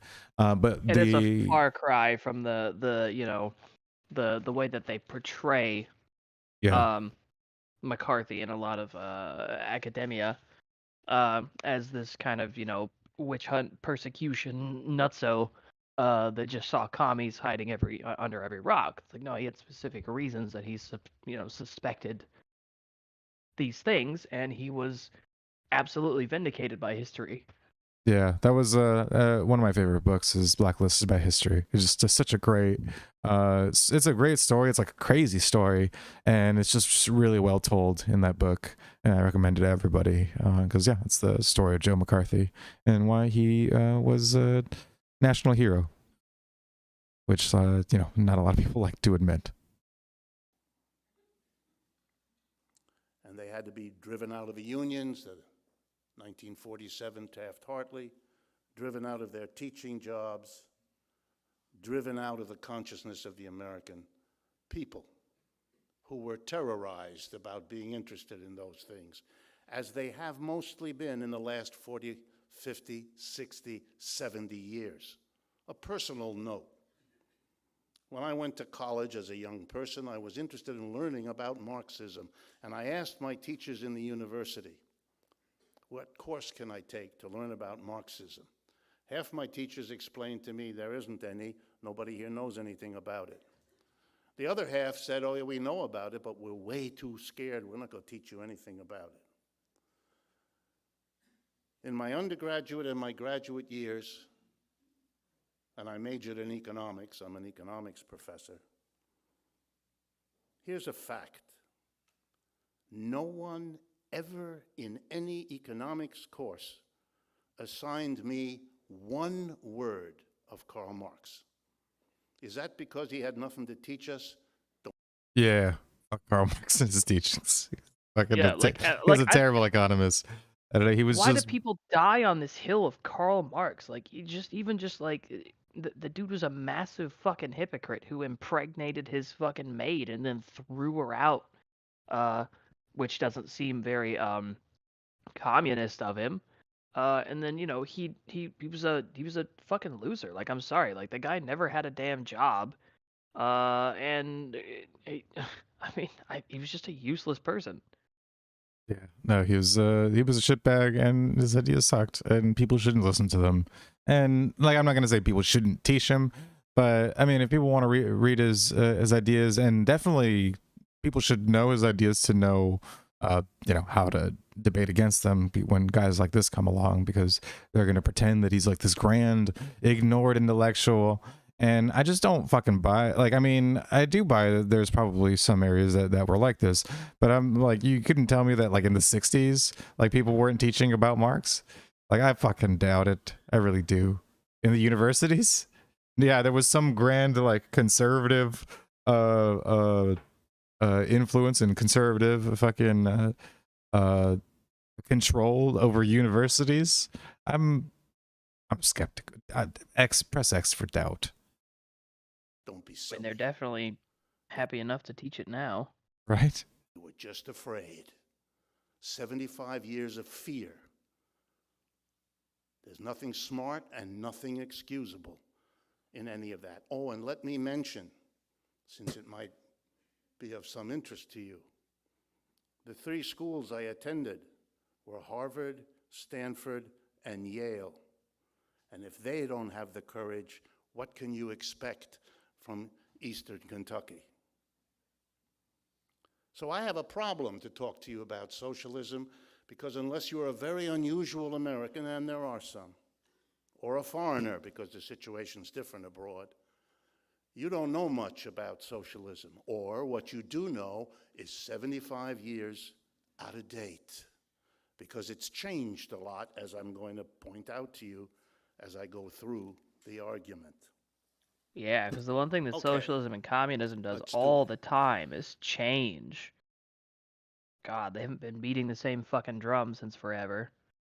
I mean, they try to apply it to numerous. I mean, this is why we have neo-Marxist fucking, identity politics in different ways. But Well, yeah, I mean, there's they still take the same concepts and try to apply them to, new stuff. But I mean, it all boils down to the same fundamental, concepts. yeah, no, there's, I mean, still fall back on Marx himself. And I mean, we'll hear him go through it. Yeah. Socialists disagree. They always have from the beginning.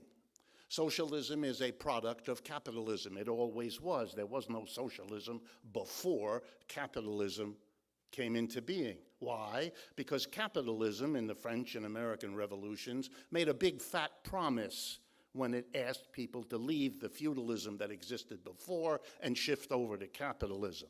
It made the promise, as in the French Revolution, that capitalism would bring with it liberty, equality, fraternity, and let's add democracy and prosperity. Socialism is the movement that recognizes that what capitalism promised, liberty, equality, fraternity, and democracy, wasn't delivered and never was. And the socialism is a movement which, if it has anything in common among its different tendencies, is a notion that we can do better than capitalism. It's a yearning to do better. It's the kind of yearning slaves had to go beyond slavery, or serfs to go beyond feudalism. Employees and the people who empathize with them figure we can go better and do better than capitalism. That's what socialism is. Beyond that, socialists agree about 3 flaws, failures of capitalism. And again, briefly, to go through them, but there are 3. Capitalism is unstable. Capitalism is unequal, and capitalism is fundamentally undemocratic. Let me briefly explain. And so the first one, it's unsustainable.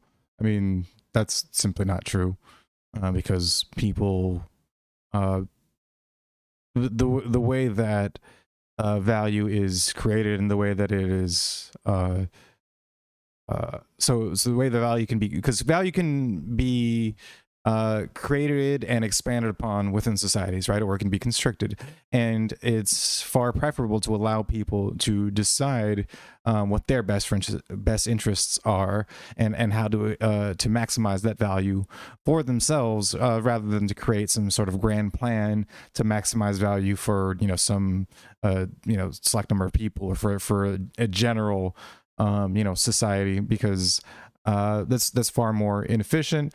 You lose a lot of overhead in terms of like the fucking people, right, that run the whole thing, right, the administrative costs of that whole thing. and generally like the decisions are less relevant to each individual person. And so what socialism Less does, tailored to the people that are actually having to live with the effects of the decisions that are being made. yes. And so to say that like this system where you allow people to decide for themselves, which how they're going to maximize the value in their own life, and allow freedom in that regard, to say that it's unsustainable, I mean, it's just frankly not true. And then what was Well, I think that also speaks to the it's unequal. I don't necessarily see that being a problem. I mean, if you don't put in equal effort, then why should you get equal return? yeah, because people are If you don't, fundamentally unequal. they're absolutely, yeah, and like this idea that if everyone starts out in the same place, that they're all going to end in the same place is ridiculous. There's no equality in any. I mean, there's no equality in nature. There's no equality in basic, fundamental laws of nature. And It just doesn't work that way. and then of course the last one Equality is of outcome is just not realistic. yeah, the last one is undemocratic, which is fine by me. I don't think that people I don't should see the problem there. it is undemocratic because democracy is socialism in its barest form, which is to say, so the people ruling, so democratus, it means people rule, and having any group rule over a group of people is a socialization of people, right? A state is to socialize the people under the state, and then to decide that the state is the social convention that creates our rules and enforces those rules and decides how we live.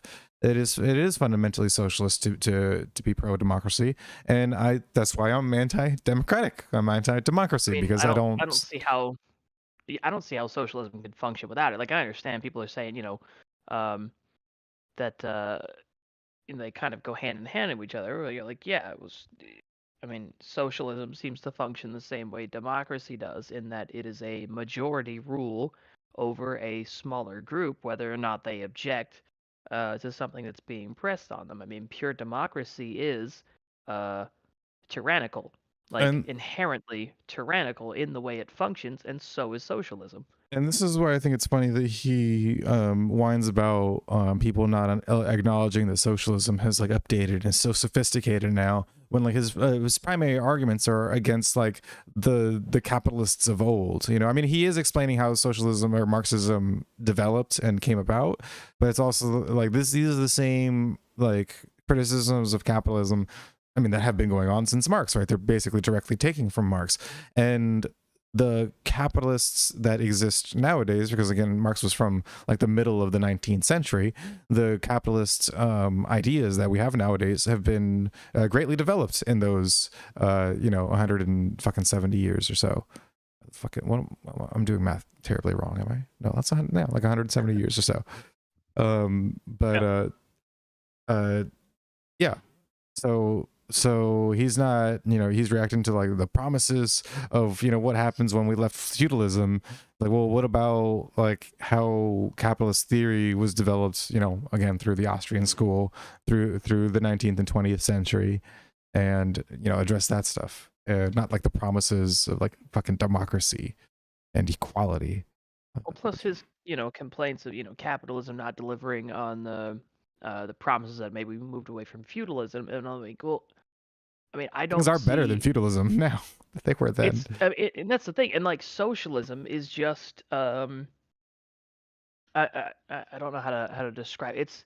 It's only a few steps away from feudalism if you really think about it. It's been an abject failure at being a better alternative than capitalism. Absolutely, because all you're doing is, instead of having one person controlling everything and everybody else is serfs who work and they take care of them, you are taking that burden on one person, you're spreading it up among still a minority group, right? Because it's never like the majority of the population is involved in running this socialist system. They live under it. Yeah, and like we explored, you still have a small minority that are running things, and then everybody else is underneath it. So it's like, okay, so it's neo serfdom, and you've just kind of taken the figurehead, the monarch or whatever, and you Yeah, just and kind of we turn them into 8 reviewed people. last time why that's a problem.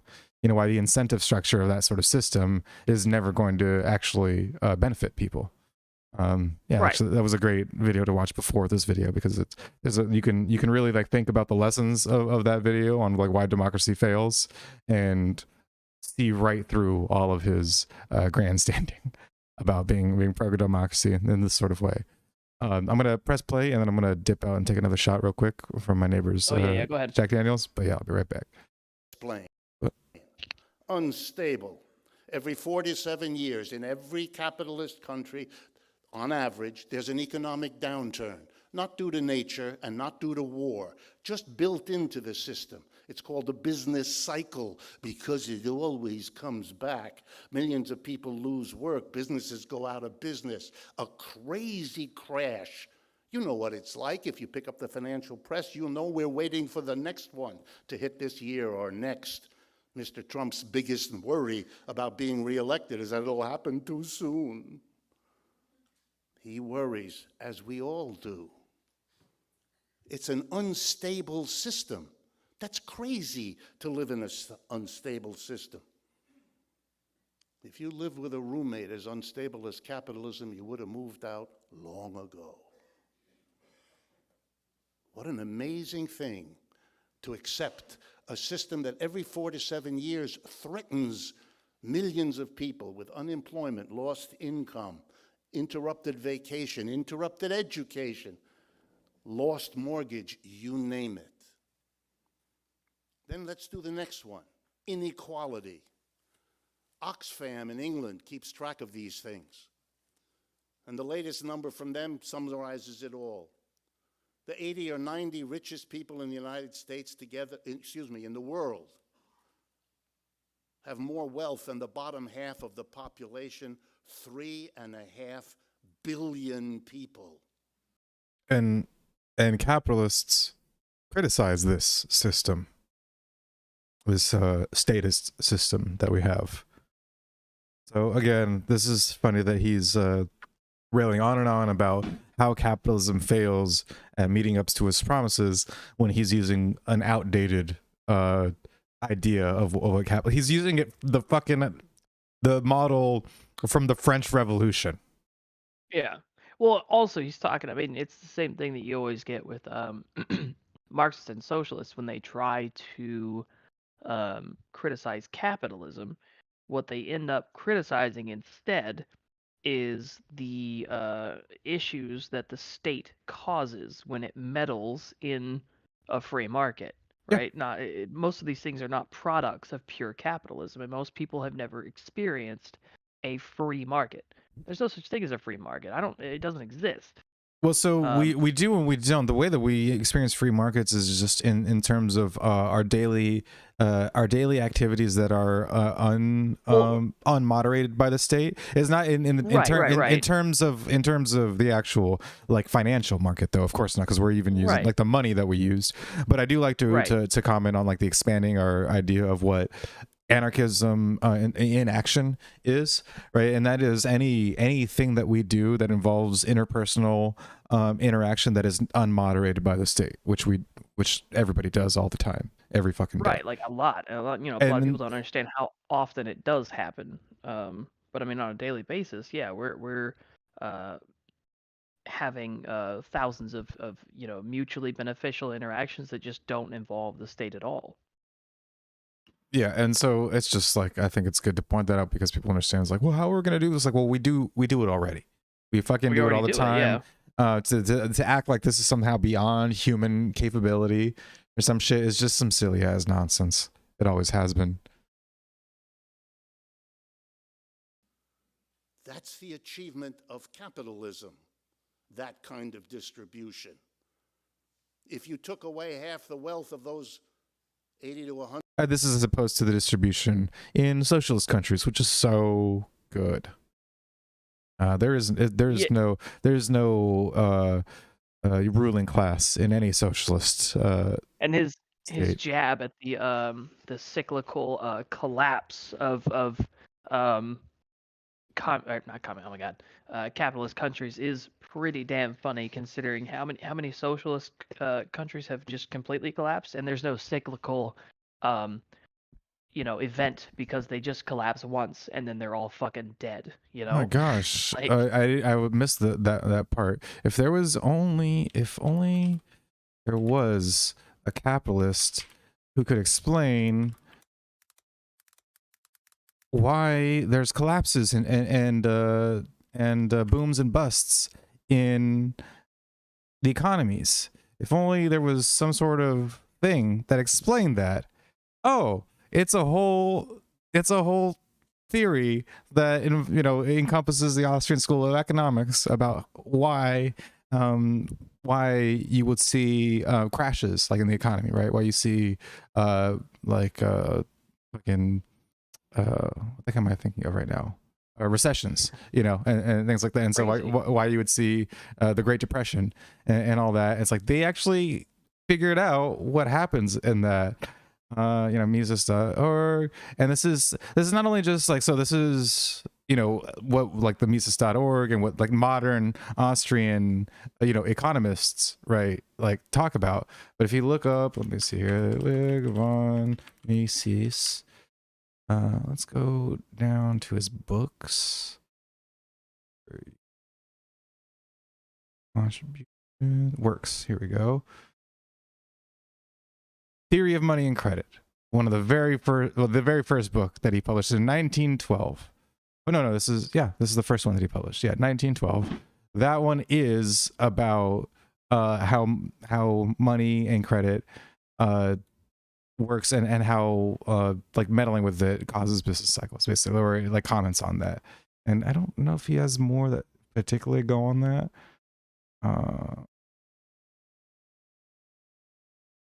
Or no, it could be, yeah, I think that's the one. Or on the manipulation of money and credit. I think this is, the causes of economic crises. So yeah, he is, again, economics has expanded since the French Revolution. There's more has happened since then. 100 people, guess what? They'd still be the richest people in the world, only you'd now have a vast amount of money to deal with the sickness, the lack of education, the absence of water, the insufficiency of food of the vast majority of people. What an achievement, such inequality. And now finally, the lack of democracy. The part of it you probably know and thought about is the buying of our political process. On display every day, everywhere. You all see it, you all know it. And that never happens in communist countries. No, political corruption in communist countries. And again, this has nothing to do with the individuals owning the means of production. That's what capitalism is fundamentally. At its core is that individual ownership rather than collective ownership of the means of production.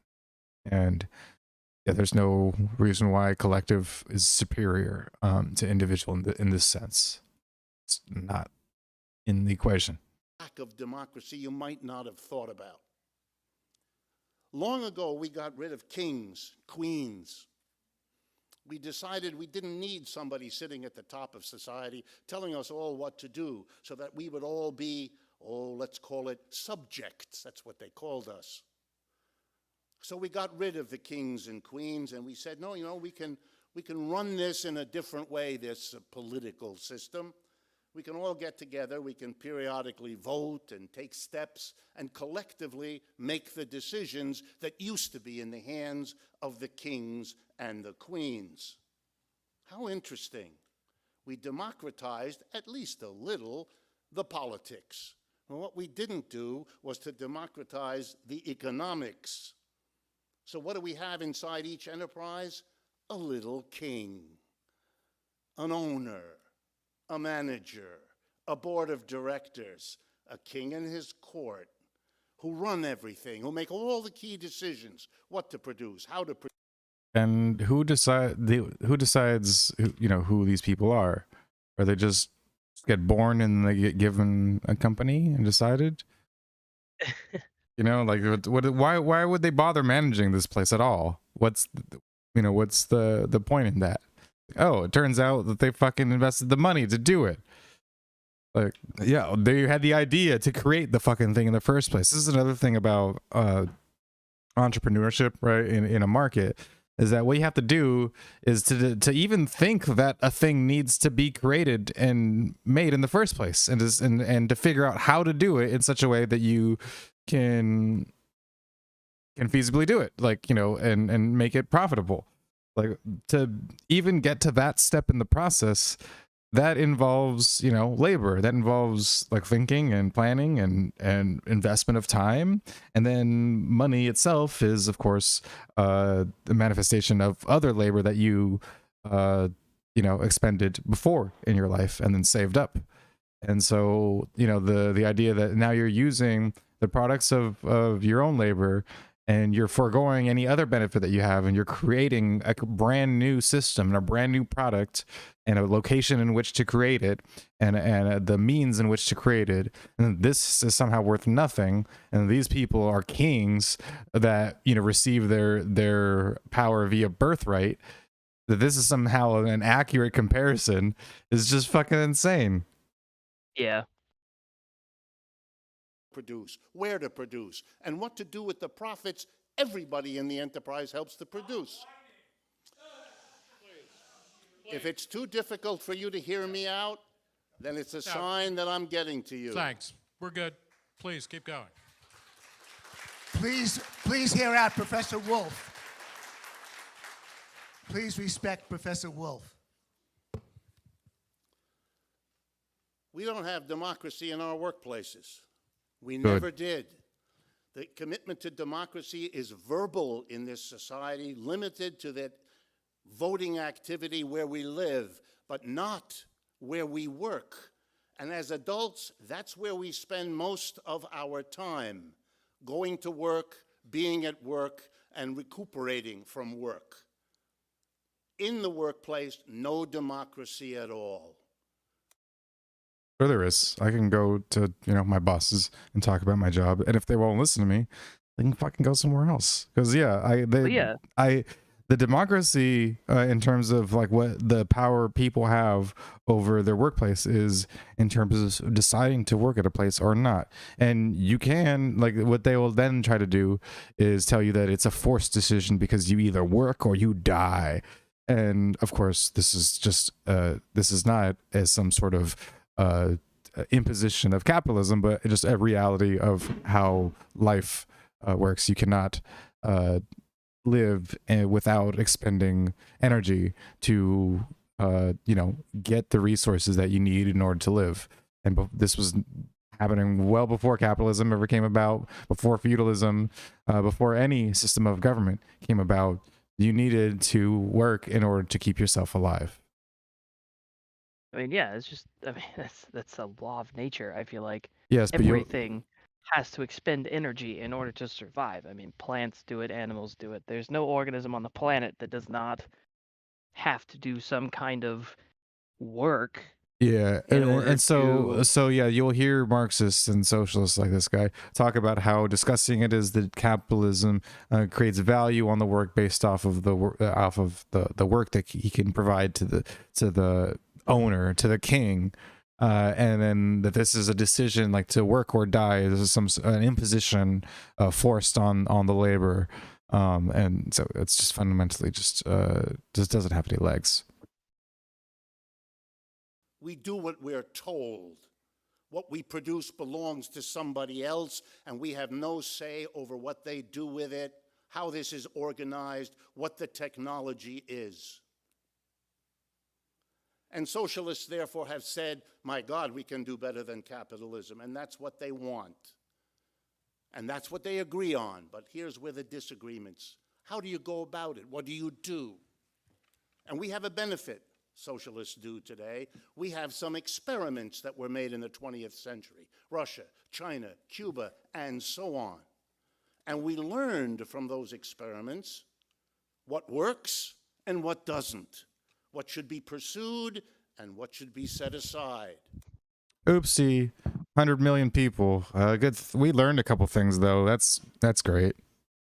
Like, fuck this guy. Experiment. Now we need to try it again. I mean, that just sounds like a justification for, I mean, it's again back down to that real communism has never been tried argument, right? These were just experiments. We haven't yet actually tried real communism or real socialism.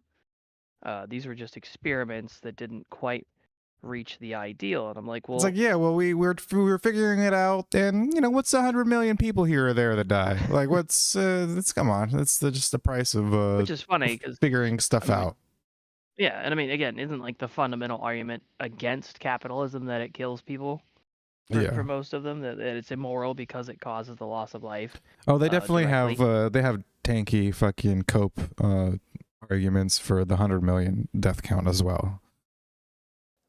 And so the new socialism, and if you're not aware of it, that has to go back to what I said at the beginning.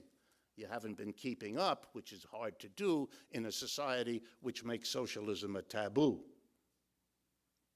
What has happened to socialism is a refocusing of itself. It's not interested so much in the state doing things that achieved rapid rates of economic growth, true enough, but it also left too much power in the hands of too few people, and that has to be addressed and dealt with, which socialists have been doing. And the new focus of socialism is to do something at the workplace that was never done, to go beyond capitalism in the organization of the workplace, to democratize the workplace, to make where we spend most of our adult lives at work a place where democracy reigns, where all the people who work in an enterprise participate in making the decisions of what to produce, how to produce, where to produce, and what to do with the profits. Because if they all together made those decisions, we wouldn't give some people $150 billion and other people have to borrow money to get their kid through college. We wouldn't have the inequality. We certainly wouldn't allow the irrationality of every 4 to 7 year instability. Everybody together would choose a technology that isn't dangerous to the health of all of us at the workplace. We could go beyond capitalism, but we have to have the courage to do what was not yet done, not in Roosevelt's New Deal and not in Russia or China either. The transformation at the base of society into a democratized workplace. That's the new direction of socialism. That's where socialism will be in the 21st century that we are now entering. It's a new and a different socialism. It has learned from its own earlier experiences and experiments. 2 little footnotes. Not mistakes. They couldn't have possibly made a mistake there. Their experiences. We learned from our previous experiences. I promise I won't hit you this time. I've changed. Jesus Christ. Even he's having a hard time, like, making this sound. I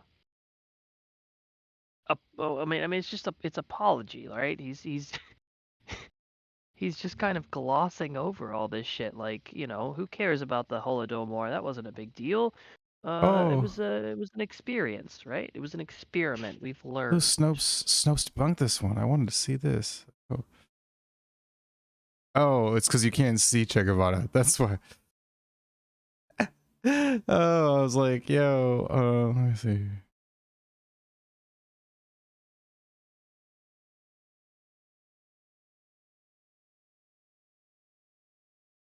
Oh, it's from the Salvadoran Civil War, supposedly. That's funny. I was gonna say, well, like, we have some, either way, I was gonna show this photo because apparently it was Che Guevara doing a firing squad. It's like, well, there's some experiences right there, but I don't. Even if that one's not of Che Guevara doing a firing squad, he did plenty. It's very well, like, acknowledged and accepted that Che Guevara participated in fucking innumerable firing squads, and thankfully died of one as well. But one of the few things that I can credit the CIA with accomplishing is killing that evil man. And my point is that my point is that this is what he's using the term experiences to describe, is people being called for crimes against the state. Capitalism did not emerge out of feudalism, all finished in one swell swoop, did it? If you know the history, you'll know that capitalism started in this town, in that village, in that area. Often it didn't last more than a few weeks or a few months, sometimes a few years, and then it was crushed by feudalism. And they had to figure out how to survive, and they had to get together. It took centuries. Socialism isn't born all at once either. It makes its early experiments. It had one in the Paris Commune in 1870, and then it had some other experiments in the 20th century that I've mentioned. And just like with capitalism, you learn from your experiments how to make it better next time, how to correct the mistakes you made in the project that has animated socialists from the beginning. We can do better than capitalism, and there is no reason that the human progress that took us beyond ancient villages and tribes and slavery and feudalism should imagine itself to have stopped at this point. Every other system was born, evolved, and died. Capitalism, we know, was born and evolved. I'll leave it to your inference as to what it is doing now. Thank you. How long have they been calling that that capitalism is dying, capitalism is failing? Like, yeah, well, so this is what Marx was saying in the 1850s or 60s or so, and then the Industrial Revolution saw the greatest expansion of human wealth in the history of mankind. And now we just generally, have access to far more luxury than kings dreamed of 200 years ago. So, there's just that. All right, Clearly, thank in you. its death throes. Yeah, it's fucking dying. Richard Wolff, follow him on Twitter at Richard D. Wolff with 2 F's. And so this is, socialist professor that, this is like the best that they've got. And, the guy, I'm got to give him that he's a charismatic orator for receptive audiences. And he's very emotive and very dramatic in his speech, and how like you can really hear the disgust and the disdain in his voice and how outraged he is. And so, I got to give him credit there, but also it's just like, this is such just typical socialist rhetoric, and it's not, it's nothing new. I mean, it's so, he kind of presents it as like a fresh perspective, but it's still the same fundamental, yeah. And the thing is that like fucking the capitalists of old made a point to directly tackle socialist theory. Again, I can pick up, what was it, Ludwig von Mises, his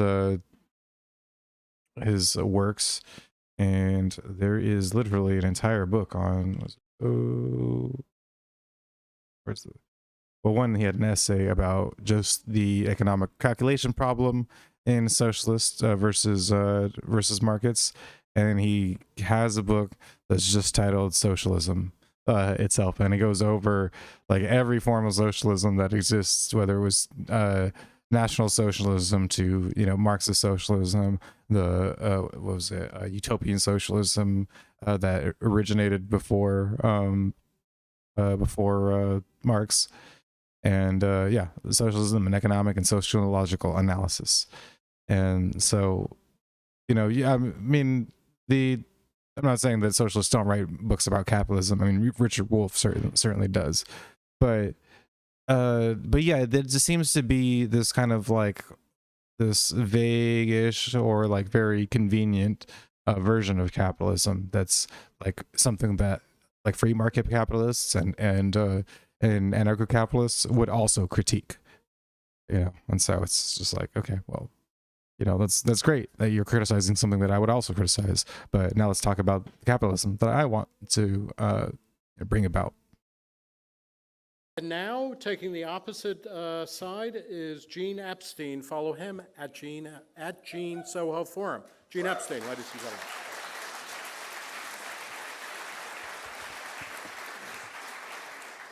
By the way, there are seats up front for people who are in the back.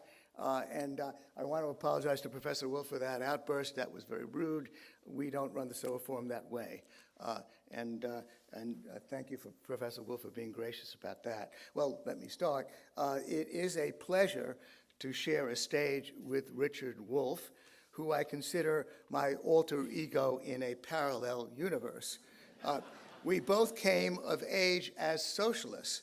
In my case, from age 1, since my mother was a card-carrying member of the Communist Party, and I have her FBI file to prove it. You could always I did not know that about him, FBI actually. That's pretty fucking hilarious. And, you know, Wow. I got to say the same thing as a kid who grew up.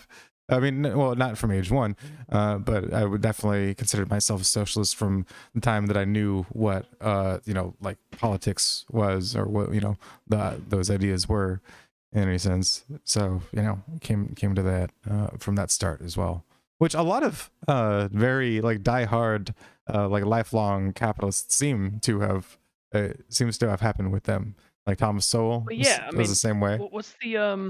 what's the quote that like in your was it in your 20s you're a socialist, and then when you're older Yeah, you if become a it's capitalist? it's like if I think it's like if you're young and you're not a socialist, you have no heart, and if you're old and you're not anti-socialist, then you have no brain, or like something along those lines. Yeah. But yeah, it's very common for people to be socialists young and then get into capitalism later on. were in the party because they were the only Wait, ones. hold on a second, my sound is being weird. I need to reset audio engine.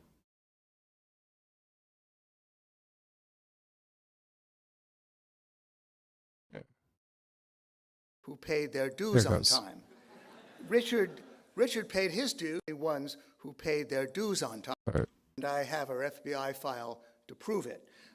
You could always tell who the FBI agents were in the party because they were the only ones who paid their dues on time.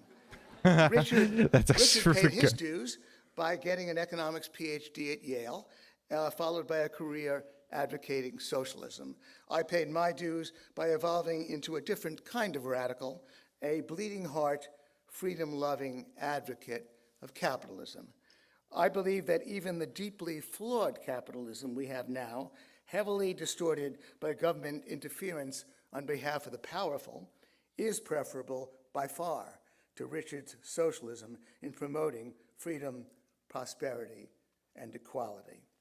Richard bears a very heavy burden of proof because his socialism has never existed.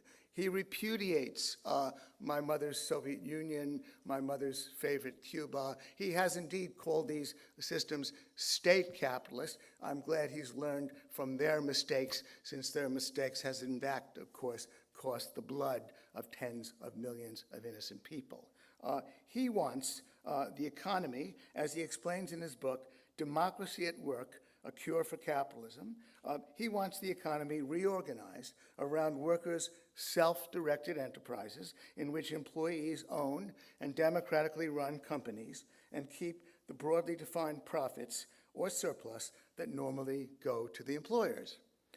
I fully support what Richard calls employees becoming their own employers, so long as people freely choose that arrangement. Richard thinks such firms are a substitute for capitalism, but they're actually just another option that capitalism offers.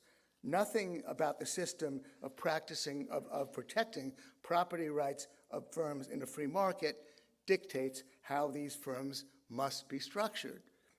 Richard himself has written about the, quote, varying kinds and degrees of democracy in the workplace which already exist.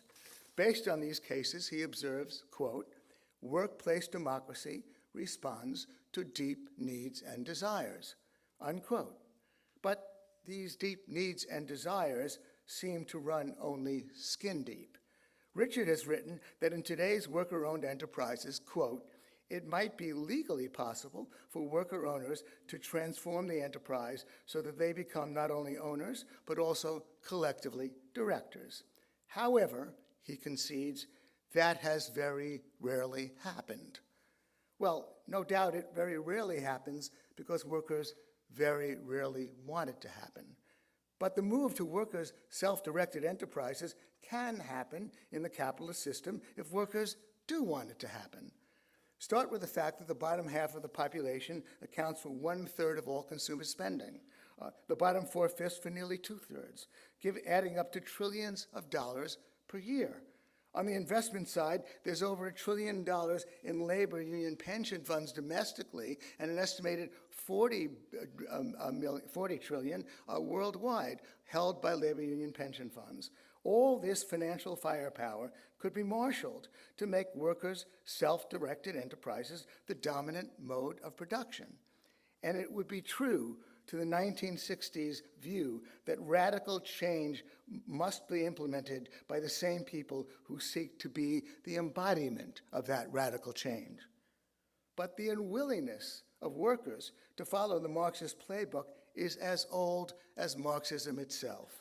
Around 1980, democratic socialists like Michael Harrington and Tom Hayden advocated a bottom-up socialism similar to Richard's. But they acknowledged that without the coercive power of government, worker-owned enterprises, quote, are almost impossible to get off the ground. I love this. Like I said, I haven't seen this before, and I've never seen Gene Epstein like debate in general. This is a fantastic angle to take. To be like, well, listen, man, like y'all could do this. Like make your democracy in the workplace. Have at it. But you know, you socialist theorists and shit are not the ones doing the work. And the people doing the work don't want to fucking do this. And it's been presented to them. People have tried to have them do it, and they don't want to. So what do you need? You need the state to force it to happen. As two of them wrote. Richard might argue that it's okay to use government power to try to jumpstart workers' self-directed firms, since government often rigs the game anyway. But a Marxist like Richard should be deeply troubled by the old contradiction of radical change from below being implemented by the force of government from above. And beyond that, he would use government to socialize finance and the allocation of labor. That's why he and I are taking opposite sides in this debate. He advocates a full-blown form of socialism that will put freedom, prosperity, and equality under siege, just like the old socialisms did. But let's go all the way with Richard and assume that a socialist political party wins at the ballot box with 2/3 of the electorate voting for its candidates. Since 2/3 is normally interpreted in politics as a mandate, the government makes Richard's socialism a reality. But voting for a radical idea in a voting booth is very different from a full and active commitment to that idea. So let's not assume that the 2/3 have anticipated the real consequences of what they voted for. Richard writes that apart from doing our assigned jobs, workers would each be, quote, democratically and collectively given fully equal participation in decision-making over their own enterprise and over the broad economy, unquote. He adds, somewhat ominously, quote, no one could work without engaging in both roles. There will be a need for financing under Richard's socialism, both to create new worker-owned companies and to provide funds for enterprises that want to expand. The, quote, obvious alternative, writes Richard, to the existing sources of finance is, quote, socialized banking, consisting of, quote, workers Self-directed enterprises where workers and communities affected by bank policies together direct and operate banks. So Richard would shut down the nearly $50 billion raised annually through crowdfunding and the several hundred billion raised through various forms of venture capital. And finance is not the only function he would relegate to the power of politics. He also proposes a, quote, specialized agency that would, quote, always know from constant monitoring which existing enterprises need more laborers, which have registered the wish to commence new production, all the relevant skill and experience requirements, and where affected laborers and enterprises are located. And another thing that's fantastic about what Gene's doing here is that he's taking Richard Wolff's writing on how socialism should work. So he's completely sidestepping that whole criticism of, well, you know, people don't understand socialism nowadays because they're just not updated on how cool socialism is and how much we've learned with our experiments and experiences. And and so Gene's like, well, let's look at how Richard says things should work and figure out why that's fucking wrong. And that's something that, you know, Richard didn't bother to do himself. Like, I don't know if Gene's written any books, but with any, you know, contemporary capitalist writer, or even, you know, influential capitalist writer like Murray Rothbard. I mean, this is like Gene Epstein is known to be a free market libertarian, right? And he's criticizing fucking statist, you know, like a statist market system, right? And then, you know, he would just he waves away full-blown communist and socialist regimes as experiments and experiences.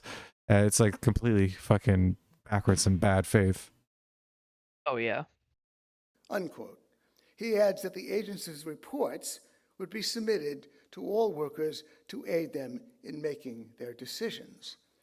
Notice that he's talking about knowledge of the relevant skill and experience of 160 million workers in the U.S. across hundreds of thousands of firms.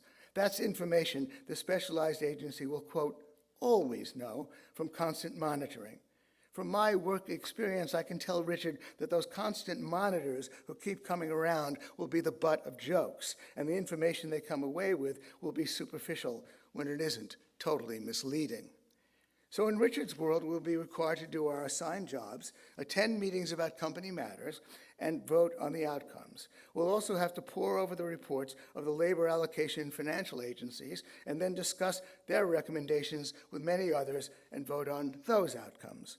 I submit that only in a dystopian nightmare could most of us imagine ourselves spending our waking hours in this way, especially since the vote of any one of us, can hardly determine the outcome anyway. Richard approvingly uses the 1960s term participatory democracy, in which we each get to participate actively in democratic decision-making. In a 1970 book called After the Revolution, sociologist Robert Dahl explained the arithmetical unworkability of this idea. If each attendee at a meeting were given just 10 minutes to address the issue being voted on, it would take 10 hours to move on to the next issue, provided there were only 60 people at the meeting. But let's take this leap and assume the participatory democracy would be functional.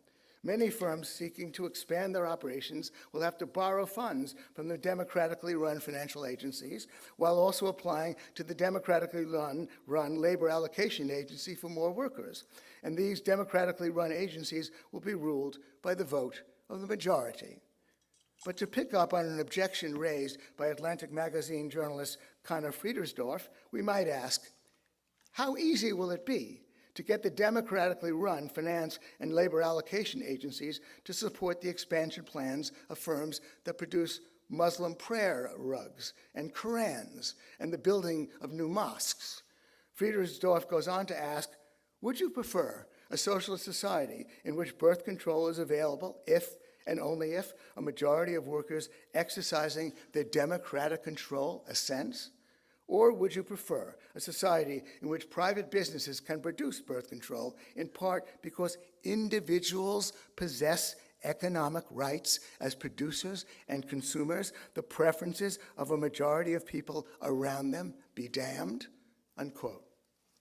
Friedersdorf's question applies to the related issue of freedom of speech and press. Would you prefer a socialist society in which dissenting journalism is available if and only if a majority of workers exercising their democratic control agrees? Or would you prefer a society in which private enterprises can produce dissenting journalism, the preferences of a majority of people around them be damned? So at best, our freedoms would be circumscribed by the tyranny of the majority. But we don't have to press this decisive objection, since the overwhelming likelihood is that elected representatives and their appointees will have most of the real power. There won't be enough hours in the day for us to even be aware of the thousands of decisions being made each day on our behalf. Special interests will form around these centers of power, and as Friedrich Hayek accurately predicted about conventional socialism, the worst will get on top, because power-hungry people are mainly the ones who end up on top. Our most beloved living ex-president, Barack Obama, was called by New York Times journalist James Risen, quote, the greatest enemy of press freedom in a generation, unquote. As left-wing journalist Glenn Greenwald has pointed out, Obama used the archaic 1917 Espionage Act to prosecute more journalists, including James Risen, than all previous presidents combined. So freedom of speech and press is a fragile thing, constantly being assaulted on all sides, and especially by government. If you magnify the reach and power of government under Richard's plan, politicians in power can stifle dissent by stealthily denying funds and labor to enterprises that put out information that government doesn't want published. Now take the issue of prosperity. Take the force that brings prosperity, innovation, or what economist Joseph Schumpeter called creative destruction. Richard thinks that as long as people can be offered another job, they'll agree to giving up their current job to allow creative destruction to happen. But since people naturally resist change, efforts at major or even minor change would likely be thwarted by special interests reluctant to give up their established positions.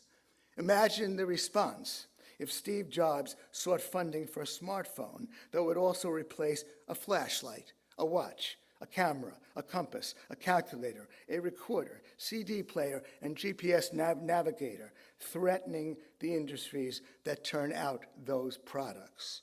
The pattern of obstruction will be emboldened by the knowledge that most new ideas fail and few succeed in a big way anyway. Policies toward imports could make Donald Trump look like a free trader. When consumers voted with their dollars to buy Japanese cars because the cars were better made and lasted longer, there was a market in place that made it hard to stop the imports. But in a politicized environment, the threatened industries would find it easy to prevent the foreigners from selling us the cars.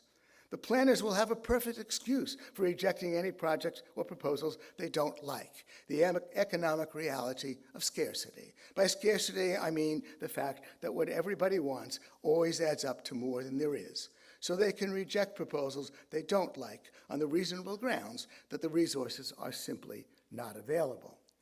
So freedom and prosperity would both be under siege in Richard's system of socialism.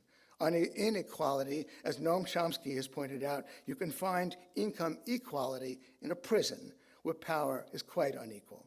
And political power will be more unequal than even under our flawed system of capitalism. The flawed system we have is preferable by far to what Richard proposes in terms of freedom, prosperity, and equality. Because we have so many avenues of private funding, dissident publications like The Intercept, Jacobin Magazine, Reason Magazine, books by Richard Wolff, and a debate series like the Soho Forum can persist. Because we have private funding and reasonably functioning consumer and capital markets, innovation that brings prosperity can persist and even flourish. And on income inequality, the turn toward capitalism in countries like China and India has lifted hundreds of millions out of grinding poverty and has therefore meant a narrowing of income inequality globally. But I began by saying this is a flawed system, riddled with crony capitalism. Richard mentioned the instability of the U.S. economy. Indeed, it is unstable. I read Richard's analysis, and as far as I can understand, he believes that the Great Recession was triggered by the fact that the consumer was tapped out, that consumers could no longer afford what they were buying. Well, if he looks at the data, he'll find that just before the Great Recession happened, consumer spending continued to rise. That was in the fourth quarter of 2007. What he ignores was the crony capitalist policy of government through the Federal Reserve that brought that awful event. So I'm Gene Epstein, and I'm here to recruit you. Yes, we have a flawed capitalism, but in order to make it a better capitalism, we have to do a lot of radical things, including reining in the power of the Federal Reserve that does indeed cause a banking cartel and brings instability in this economy. Maybe we can talk more about those things later on. Thank you very much.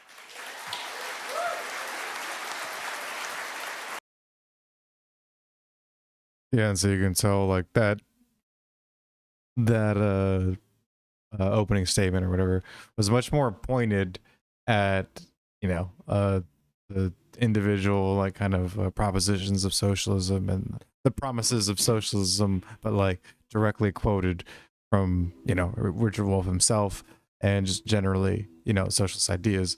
Whereas like Wolff just kind of waxed poetically about, you know, this hypothetical like, you know, version of capitalism that you know, he inferred from the French Revolution. All right. Well, thank you, Gene Epstein. The debate is joined. Now we're going to have 5 minutes of rebuttal each. Gentlemen, I'll suggest that you stay seated and use hand microphones. No, I'd like to go to the podium. You want to go to the podium? Okay, we cannot keep these guys down, so we won't try. Richard, you have your option. I just want to remind people of a couple things. One is, remember that the proposition, the resolution under debate is socialism is preferable to capitalism as an economic system that promotes freedom, equality, and prosperity. Follow Richard Wolff at Richard D. Wolff with 2 Fs. Follow Gene Epstein, Gene Soho Forum. Follow me at Nick Gillespie. Follow the Soho Forum at the Soho Forum. Follow Reason Magazine at Reason. Richard Wolff, please, you have 5 minutes to rebut.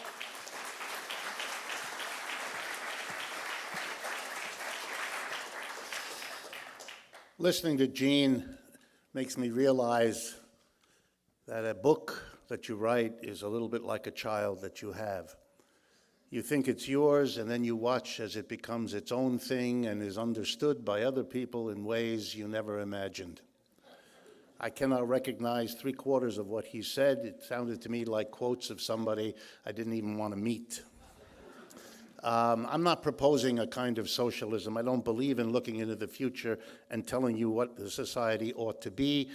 People who tell you the future are usually found in carnivals.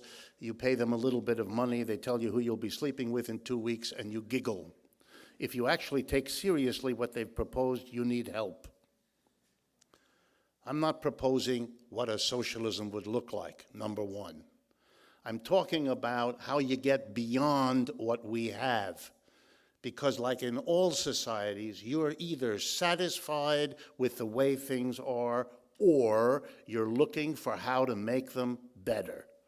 If there's a genius in the United States, it's been that we've been... So, wait, I'm not saying what it would look like, I'm just saying how I think it's better. but it's also like what I'm not advocating for it because I don't recognize like it's this. He's doing that thing again where he's like, this is how I think things should be. This is where I think we should go. But he's leaving himself enough wiggle room that if it falls through again and another 100,000 people, 100 million people die, he can go, oops, we're still evolving. This is already starting to be really dumb. Like he's so emphatically that like, oh, Gene's made this horrible mistake, and then his explanation for it is just so silly. Willing in many areas to do better.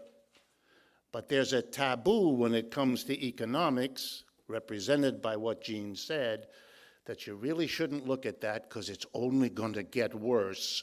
Those nasty politicians will do all the terrible things that should make you stay with what you have. Oh yes, tinker with the Federal Reserve or here, but don't change the fundamental. Yeah, okay, abolish the Federal Reserve is described as tinkering. Like, yeah, restructuring how the value of money is derived. It's just a little tinker, it's just a little fidget with the system. Yeah, dismantle the state. Dismantle the state. Just a small little change. I mean, fucking what you would hardly notice it. Where did that come from? Where did the economic system get a pass? We debate about family life, we debate education, we debate our transportation system, but debate the fundamental structure of capitalism, which is not about markets and not about the government, but how you organize the production and distribution of the goods and services without which you cannot live. Slavery did it with masters and slaves. Feudalism did it with lords and serfs. Capitalism does it with employers and employees. And the whole purpose of my book and the work that we do and the new directions of socialism is to question and transform that. No more group of employers telling us all what to do and employees living in that undemocratic workplace. And the whole notion of controlling the government so it doesn't oppress you in all the ways that Gene likes to enumerate is to create a social force at the base of society that could possibly prevent that. And making the mass of people in the workplace have the final say and power over what that workplace does means you don't have a small group of people in a government cutting a deal with a small group of people called employers at the expense of a large group of people called employees. That's the transformation at the base of society that will mark the 21st century's socialism. So that all the old arguments against the socialisms of the past, arguments predicated on what's wrong with the government and the overwhelming power of the government, they're not relevant anymore because the thrust of socialism is at the base of society, not at the level of government. There's a reason Karl Marx wrote no books about the state and endlessly studied the production and distribution of goods and services, because that's the core of the economy he wanted to take us beyond. And that's the problem we have. We have let that go as if there's something necessary or holy or sacrosanct about that way of organizing production. So we all take it for granted. We shouldn't. We never. And there is something fundamentally correct about organizing society through individual ownership rather than collective ownership, and he would know that if he's read any capitalist authors, right? If he's read any Austrian economists, even Chicago school monetarists like Friedrich Hayek or Thomas Sowell or any of these guys. And so again, his criticism that he so haughtily proclaims against Gene Epstein, it's dripping with hypocrisy of it. Should have. The impulse to democracy ought to have been applied in the workplace. And as for the arguments, gee, you wouldn't want to go to all those meetings. Those were the arguments of the kings. We don't need democracy. The mass of people haven't the time or the interest or the intellect or the education or the training or the, come on. We ought to recognize those kinds of arguments against change for what they are. They're fearful. So we're going to stay with what we have, the capitalism that we have, producing the very humorous takes on Mr. Trump or Mr. Johnson in England as the expressions of a system spinning out of control, in part because we don't face that the basic organization of production has been given a free pass and is what's holding us back. Thank you. Thank you, Richard.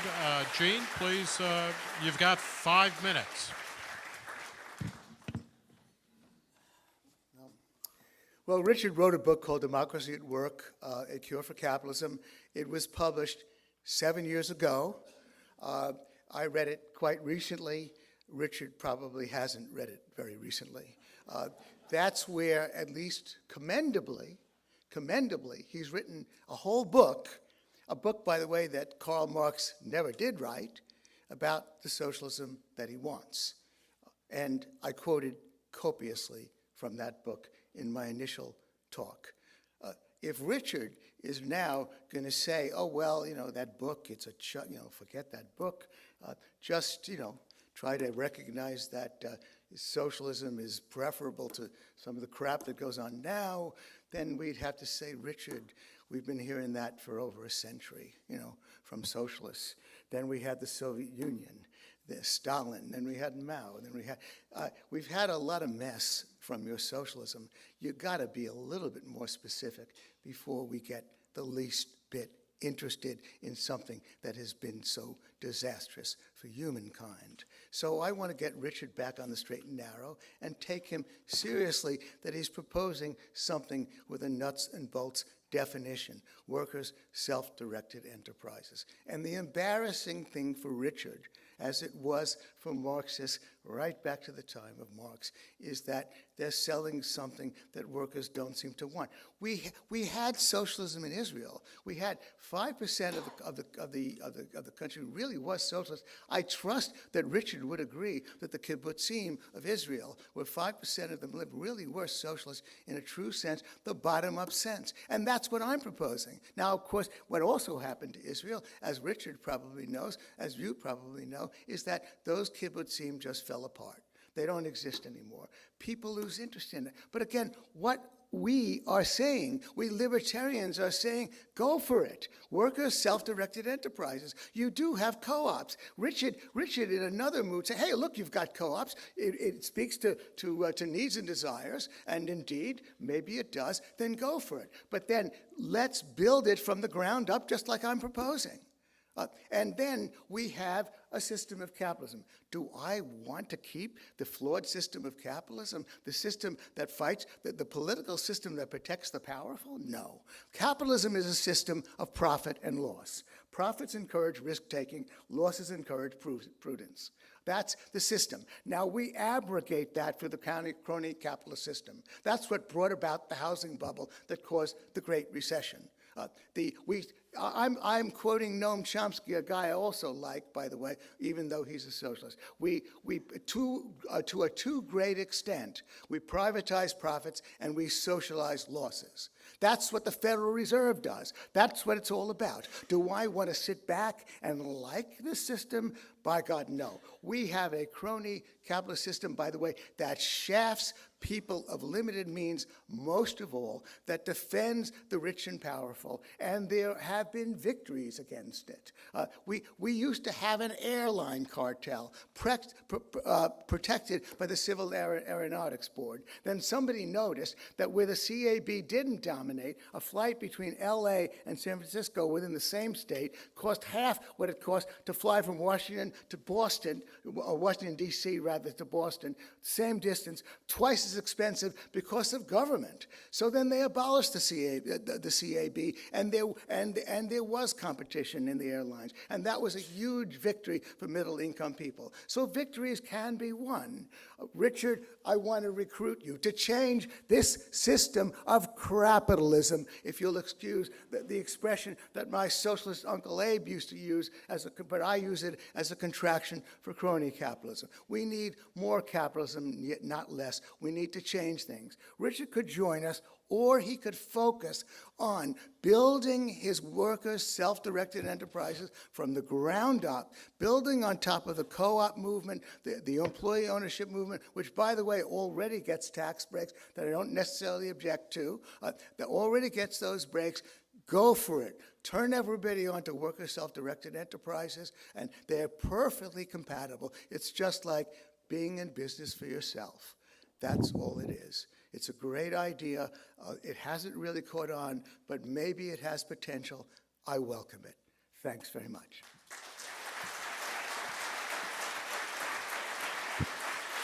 All right. Thank you, Gene Epstein and Richard Wolff. We're now ready to do the audience Q&A. We have a couple of microphones set up. Please walk up to them. I am going to be, I realize that each of you probably on some level view the other as a Nazi. I am going to be, which is wrong on both counts, but I'm going to be a Nazi. I'm going to ask you to state a question. We don't want to hear a lot of speeches. We want to hear questions. Direct them to either or both people, debaters. So let's go, and we're going to start right now. Go. First question. Hello, my name is Nicholas Jacobi. I'm from Germany, native German, and it took me 35 years and winning the green card lottery. Thank God that he told us, because otherwise we would not have known. We would have never known. For learning what libertarianism is. I studied social science in Germany, taught it. Thank you. What's the question? And I would like to know from Mr. Wolff why he thinks that it was not possible for me to learn about libertarianism and tyranny of the majority, even though I studied social science and taught it for 7 years at high school. Yeah, I'm now 38 years old, and it took me moving here. But you learned it obviously before you learned about Marxism before you even left high school, because if you know about the term when you start studying, I would say it was much easier for you to find out about the other side than me. Okay. That studied social science and thank you. Taught it. Okay, thank you. Richard, please use a microphone. Hold one up. And I guess it should be on. Could you? Can you hear me? Yes. Okay. Okay, so the question was basically, What was he was that question? calling BS on the idea that you couldn't learn about Marxism.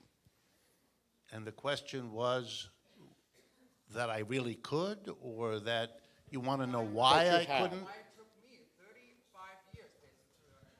Okay, so he took a long time, and you took a very short time. Why is that? He's saying libertarianism is harder to learn about than Marxism in today's I society. never indicated the number of years it took me to learn Marxism. Okay, Richard, can I? I am sorry it took you a long time, if that helps. Do you feel like there is not a free flow of information in contemporary America?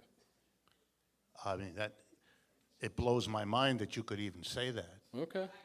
All right, thanks. Okay. Let me explain. Yeah. Economics departments, which is what I know around the United States, is where you might learn Marxian economics. You have to go, first of all, the vast majority of economics departments in the United States have no person in them who knows of or teaches a course in Marxian economics. Number one, they don't have them at all. Number two, the vast majority subscribe to a basic kind of mainstream economics that's called neoclassical economics, which is the dominant tradition. And that's also not the Austrian school, which is also not taught by most economics departments outside of a couple of specific colleges. So what you got there, Wolfie? Like, you can learn about Marxism all in the social sciences, though. There's plenty of places that will there are plenty of places to learn about socialism in colleges there. They'll teach you fucking all about it, especially Marx and about neo-Marxism. So, you know, again, like, that's okay. So they don't teach Marxist economics in economics courses. They teach neoclassical. Yeah, they also don't teach Austrian school. So welcome to the fucking club, man. Yeah. There is a It's not mainstream economics, so they're not going to teach it in mainstream economics courses.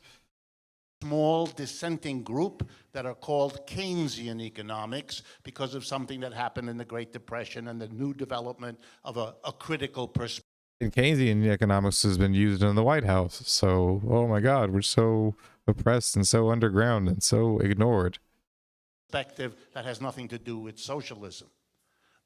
There's tremendous fights between the neoclassicals, who are the majority, and the Keynesians, who are minority. One of the very few things the two groups can get together on is excluding Marxists. That's the way the American economic system works. And since it's the economics departments of our universities that train the politicians who deal with economics, the journalists who do economics, and the people in the top reaches of business, you have a solid kind of mask, if you like, of uniformity in which the kinds of things that a Marxist economist talks about are bizarre for them, not because of their complexity or their newness, but because they have no experience whatsoever in dealing with these things. And that has been true for the entirety of my experience in the American academic environment, where I've been a professor all my life. It is a systematic exclusion of the kinds of ideas that I represent that makes students to this day not encounter it, or if they have a lot of fortitude, to have little study groups on the side at their own expense to learn this kind of material, because this country remains afraid of dealing with that kind of thinking and that kind of tradition, even though the literature for it is massive. Okay, thank you, Richard. And wait, Gene, I'm sorry, hold on. Richard, can I ask, does it complicate that scenario at all that we have at least one major candidate for president, Bernie Sanders, who identifies as socialist and has a large turnout? I mean, the idea that socialism is somehow suppressed seems like a reach, to be quite honest.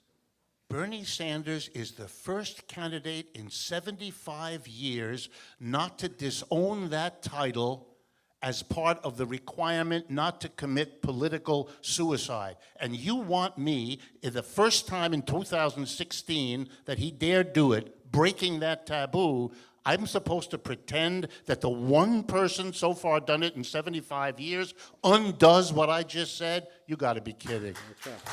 Hey, and Richard, I'll look forward to the first time a major party candidate actually explicitly is libertarian. Gene, do you have a comment?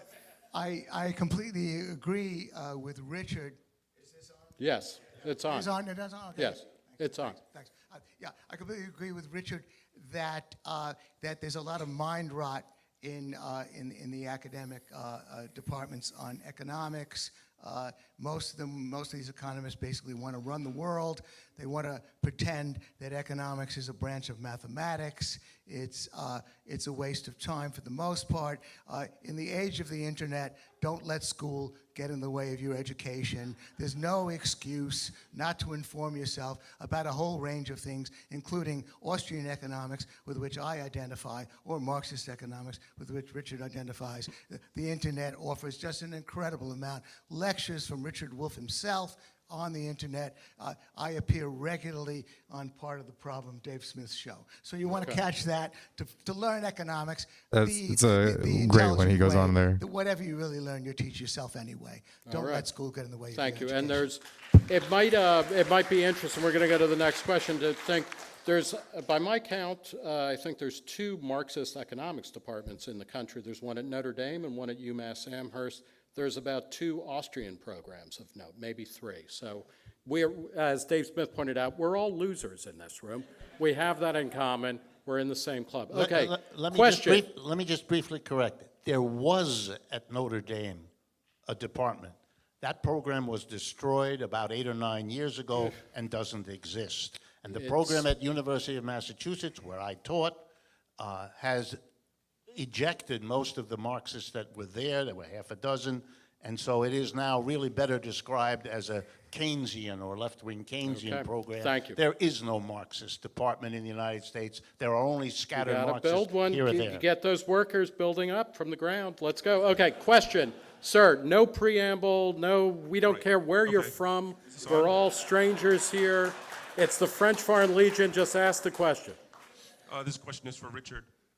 In a 100% capitalist society, laissez-faire capitalist society, where there's no Federal Reserve, you would be well within your rights to be a socialist. All you would need to do is band together with other socialists and form your own community. Not my capitalism. Whereas, if I wanted to be a capitalist in a socialist society, I would be forbidden from doing so.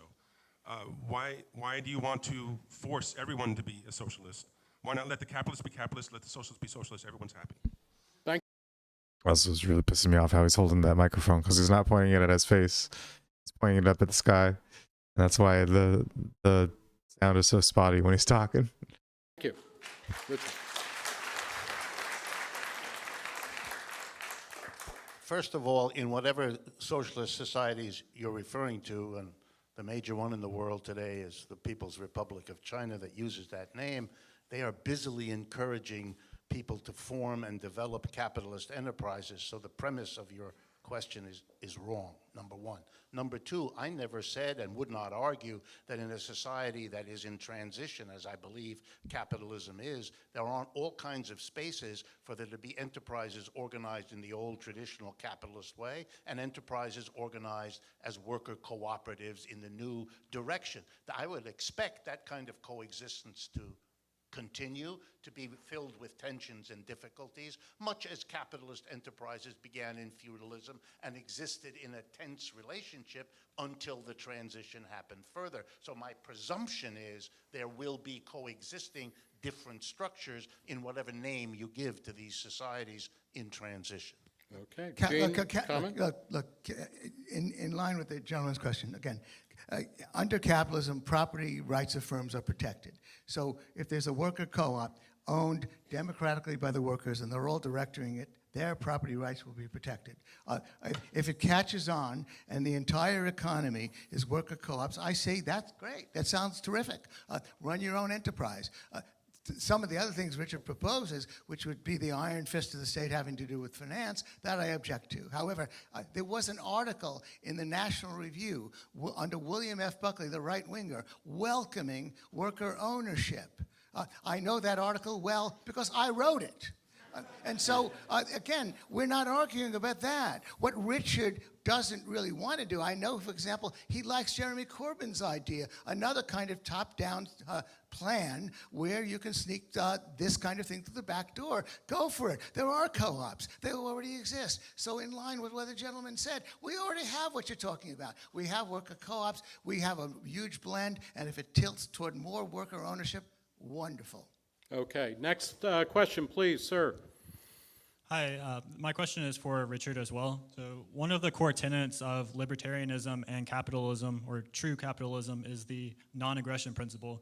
So my question for you is, do you think that socialism intrinsically violates the non-aggression? See, this is how you talk into a microphone. You point it at the thing that's making the sound. And you know, you don't even need to do it that much. The other dude was pointing it up at the sky, and I'm sorry, just especially because I'm holding you know, a vocal mic right now, and so it's like I do this like at the moment when we're making the podcast, and so I was just like really focused on how him, and also Richard Wolff too, like fucking holds the microphone like pointed up at the sky, and that's why I sound so far away sometimes. Aggression principle, and if so, how can you explain how committing aggression leads to greater freedom and equality? Okay. Richard? Do you want to do a quick description of the definition of the non-aggression principle? Okay. Or you want me to? Yeah. Sure. So the non-aggression principle is the principle that you're essentially allowed to do whatever you want as long as you do not you do not initiate violence against another person. Okay. Thank you. Can I answer for Richard? Well, you know that. Well, no, I believe Gene. Nick, let's Richard let wants Richard. me to. Nick, okay, Nick, Richard, you're good Nick, with that. Richard wants me to answer. Gene, please. Thank you, Nick. This is Gene Epstein of One Man Show. Okay. Look, what's Richard's answer? Richard's answer is, well, you know, you're free to starve, you know, under capitalism. You know, if you don't work, if you don't get a job, you're going to starve. You know, I mean, that's aggression. You know, so again, you know, forgive me, but you know, you're coming at Richard from left field because he's going to say that clearly the capitalist system commits aggression because you're going to starve unless you get a job. And then, of course, we have a lot of answers to that. Somehow or other, all the starvation tends to happen in socialist countries, not in this country. But I think I got Richard fired up. He's going to answer you now. You're free to starve. I just jump-started him. All right. Yeah. Mission accomplished. Yes, this remarkable tendency in a frightened society to assign starvation or deaths. It's the only place in American culture where counting dead people seems to be a way to make an argument. Gene mentioned it before. Now it's starving people. Before he mentioned the disasters of socialism where millions died. What an interesting argument. We're going to count millions dead. Well, what is it that capitalism's history shows us? The worst two wars in human history, World War I and II, these were products of competition among capitalist economies, weren't they? 400 years of colonialism destroying 2/3 of the world were products of capitalist accumulation and competition. What kind of let me finish. What kind of mentality picks a few examples of admittedly horrible things that deserve to be criticized, but a comparison of death counts? The first book I ever wrote and published, Yale University Press, was called The Economics of Colonialism. It studied what Britain did in Kenya. Britain arrived in Kenya in 1895 and set up the East Africa Protectorate. And 30 years later, 1930, when And this is an example of the individual ownership of the means of production. the Depression hit, I studied what happened in Kenya at that time. When the British arrived, they did a census, 4 million people. In 1930, they did another census, 2.5 million people.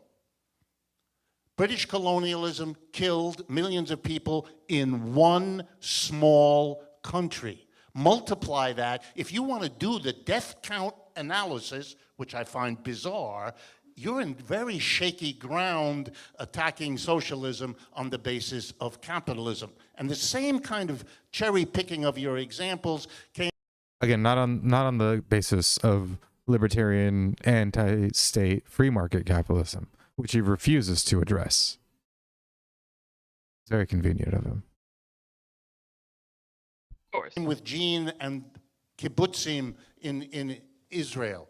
Do worker co-ops sometimes fail? Of course they do. Do capitalist enterprises sometimes fail? You bet they do, all the time.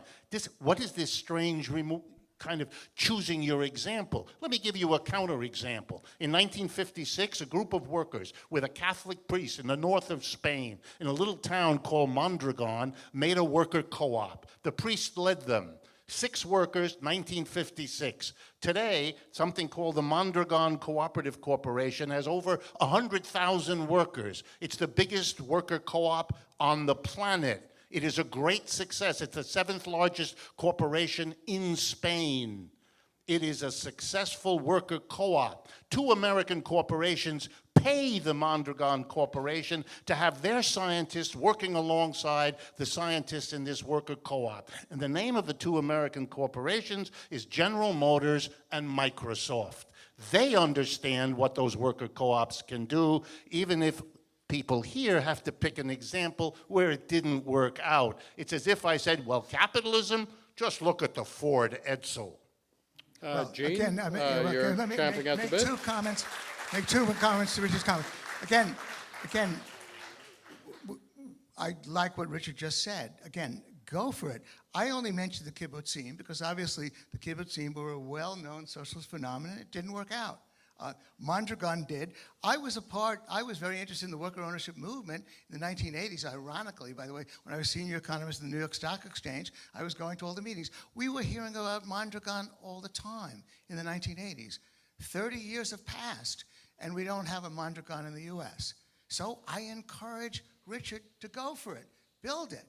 Capitalism will love it. Why not? So again, I'm not trying to discourage Richard about going for it. I'm just saying that he has the means to do it. He can start that revolution right away within the context of capitalism. With respect to the body count point, the only point that's being made in this case, and again, I honestly apologize to Rich for backing him in the sense that he seems to now defending the state capitalism that he objects to. He wrote a whole book, collaborated on a whole book in which he condemned the Soviet Union as state capitalist. So he doesn't really want to defend those old line socialisms. But the difference in terms of body count is that this was what governments did to their own citizens. These famines, because they couldn't run the agriculture right. The worst getting on top, lunatic sociopaths like Joe Stalin and Mao Zedong and Pol Pot taking over, and murdering their own people either through the sin of commission or omission. That's the difference. Oh God, of course, the body count with respect to war, 2 million people, killed in Iraq and Vietnam. Of course, our body count with respect to wars abroad, horrible. Richard and I completely agree about that. We're talking about the body count of governments against their own people under socialism. Okay. That's the bad record we're talking about. Question, sir.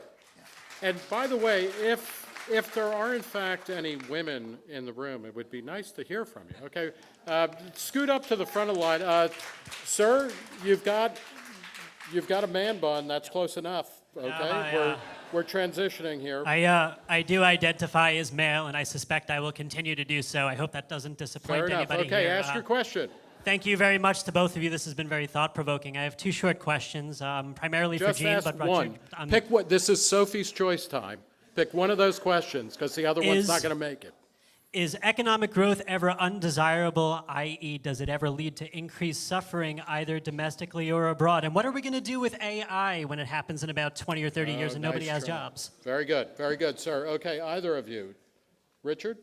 Absolutely. We do not prioritize, or we ought not, if that's your question, to prioritize economic growth as if it's a unidimensional plus. It can be, as we learned from ecological sensitivities built up over the last 30 years, that it can be a very dangerous and negative phenomena. But in a society that allows the decision of what to produce and what to invest in to be done on the basis of a private profit calculation, you are hardly in a position to bring in all of those other issues that have to be dealt with. I remember in my education, I was taught a bizarre language which gives it away, that we should remember, our teachers told us, externalities. What a wonderful term, something that isn't central to what we're dealing with. It's an externality, only slowly to discover that the externality can be more negative than what's internal is positive. Capitalism sanctifies the profit motive. The socialism alternative has always said profit is one among a whole range of objectives, and no decisions should be made based on any one when all the others are equally important to the quality of life. Thank you. Jane? Well, I guess then I won't answer the question about artificial intelligence, since that was the second question. Again, obviously, excuse me? Well, can I answer both questions? I don't know what. Answer one. Okay. Well, I got it. The moderator. We got to leave some people behind. We'll talk later, sir. Okay. It'd be fun to talk about AI. But with respect to economic growth, again, first of all, no. There's obviously I am an individual. I'm a libertarian. I don't believe there's anything the least bit sacred about economic growth. If people, basically, by the way, if we all decided that we would prefer to work 20 hours a week, then that labor-leisure choice would begin to prevail. capitalists would only get us to work for them, we'd be willing to only work part-time. And we'd say, well, we'll work for a little bit less so that it's advantageous to employ 2 of us for 20 hours a week rather than 1 person for 40. So then we would have a diminution of resources. We would have a shrinkage of the economy. Wonderful, why not? If people only want to work 20 hours a week, then we can compete. I perhaps want to explain to Richard, because the simple math is that if full-time workers get $20 an hour, then we'll just work for $18 part-time. They'll get 2 of us for less. So therefore, we can opt for living less. We make those choices all the time. What's a Jewish lawyer? A kid who couldn't get into medical school. Well, I'm Jewish. I didn't become a lawyer or a doctor. I chose to be a sloppy-ass journalist. I dropped that. So therefore, we make those choices all the time. It's an individual choice. There is nothing sacred about economic growth. With respect to diseconomy, externalities, we are individuals. We have individual freedom. You can't throw garbage on your neighbor's lawn, however. My right to move my fist stops at your chin. And if a capitalist is polluting your backyard and causing that harm, you should sue him. So therefore, we do need a tort system in order to protect against any individual choice, anything that a firm does, or indeed that an individual does, in order to make sure that they don't harm us in the process of pursuing their own goals. That's the best brief answer. Okay, thank you. Richard, quick rebuttal. I really find it extraordinary, this sort of commentary. If we would like to work only shorter hours. The history of capitalism is the history of the struggle of the mass of working people to reduce the length of the working day from the 16 hours it was in early capitalism in England to 14, to 12, to 10, to 8. It's been a struggle at every point. Capitalists driving people, children as well as adults, to work incredible hours, workers having to mobilize. See, but no, again, that's his point, is that like the capitalists don't force anybody to work in these conditions. They provide the jobs that have these conditions, and then people take those jobs. And if people prefer other jobs, then other jobs, like again, supply and demand works the same sort of way in terms of demand for working conditions. And his comment about people working less, like 20 hours instead of 40 hours, he's talking about this idea that individual ownership of the means of production means constantly expanding economically, like the monetarily, right? Like your profit monetarily. And it's like, well, no, if people valued working less hours for less money and they wanted to do that, then there would just be jobs that had those, like there are part-time jobs today. You know, those jobs would exist because if people wanted to do them, then they would be, you know, prudent to make sure that those kinds of jobs exist. And there's nothing, it's not against capital. Like capitalism doesn't need you to work longer hours and you know, and more days. You can just decide not to. That's totally allowed. There was never anything wrong with that. And fight. This is not a matter of the libertarian notion, let's just choose. That's not the way the world worked. It hasn't worked that way in the past. That's the way markets work now. That's a system that imposed those struggles and all the suffering that went into it until people said, no more. We won't work that many hours. We won't let you have our children when they're 6. That's the history of capitalism, and we're not even counting all the injuries and all the deaths in that game of counting human suffering from a system. I suggest that Richard read a book by Stanley Lebergott, which is a whole history of the labor markets, of the capitalist markets, and it's got a lot of good facts in it. Now, I believe that one of the things that Richard should try to answer is, how was there a whole lot of progress? Why was there so much immense progress by laborers from 1870 to 1925? Or indeed, he says that wages were rising for decades, and the unions statistically were negligible. Government was on. May I finish? Wasn't on this. No, I want to end with one fact. There was a 49-hour work week. Capitalists have 49-hour work week as of the 1920s as labor got shows. The work week fell. The work week fell because in order to get workers to work for you, to bid for workers, their labor leisure choice was such that they wanted. There is a Marxist myth that there is an inequality, no equality between bargaining between laborers and workers. Well, that's belied by about 100 years of history before unions became the least bit of a presence in this economy. Thank you. Okay. Ma'am, please, question. We're currently in an opioid crisis, and the World Health Organization ranks our healthcare system 37th in the world.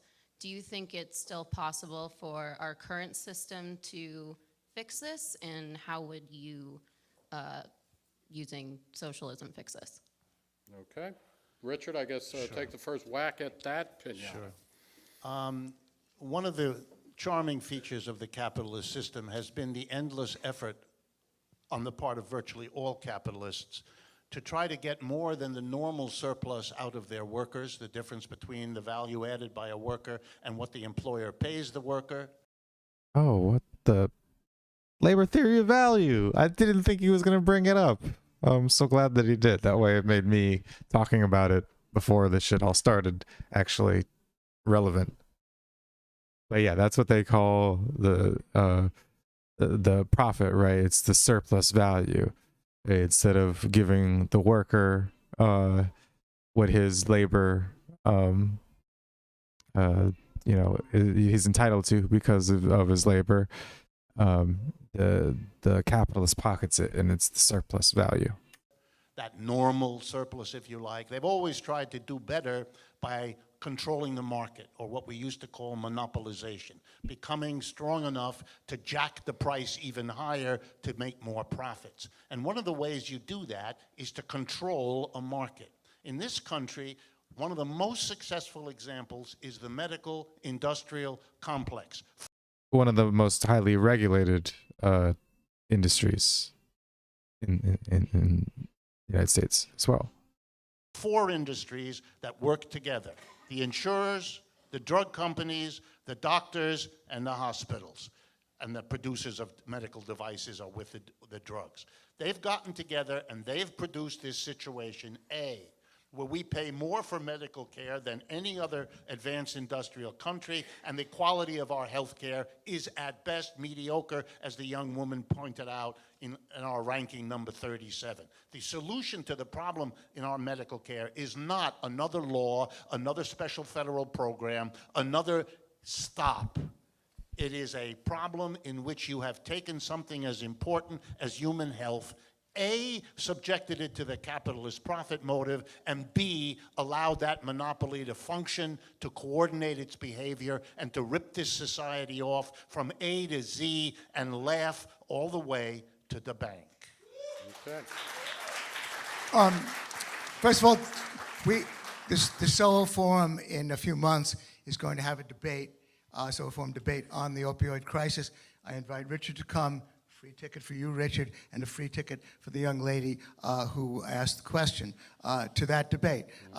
Basically, Richard and I agree about 90% of the way about the medical care system. It's a crony capitalist system. It has to be unraveled. Gene, I would say your solution, though, is not to make it fully socialized, but rather to put more market forces in. Yeah, through workers' self-directed enterprises, if indeed that's the way they want to construct it, because I'm all for those WSDEs, which is, by the way, what Richard calls it. Okay, very quickly, Richard, 10 seconds. Yeah, one theoretical confusion. When I talk about capitalism, I'm talking about arranging production with employers and employees as different people in an endless struggle. I'm not talking about markets. The confusion between a capitalist organization. But you're talking to a room full of libertarians in a libertarian forum. Like, okay, so you're criticizing crony capitalism that libertarians hate. Fantastic. Cool. That's why Epstein keeps saying, I agree with you on this. I agree with you on that. I'm not against that. What you're describing is nothing that, like, you fucking, dude, this has been consistent the entire debate. And you'd think that he would get the hint at some point. But, yeah, I guess not.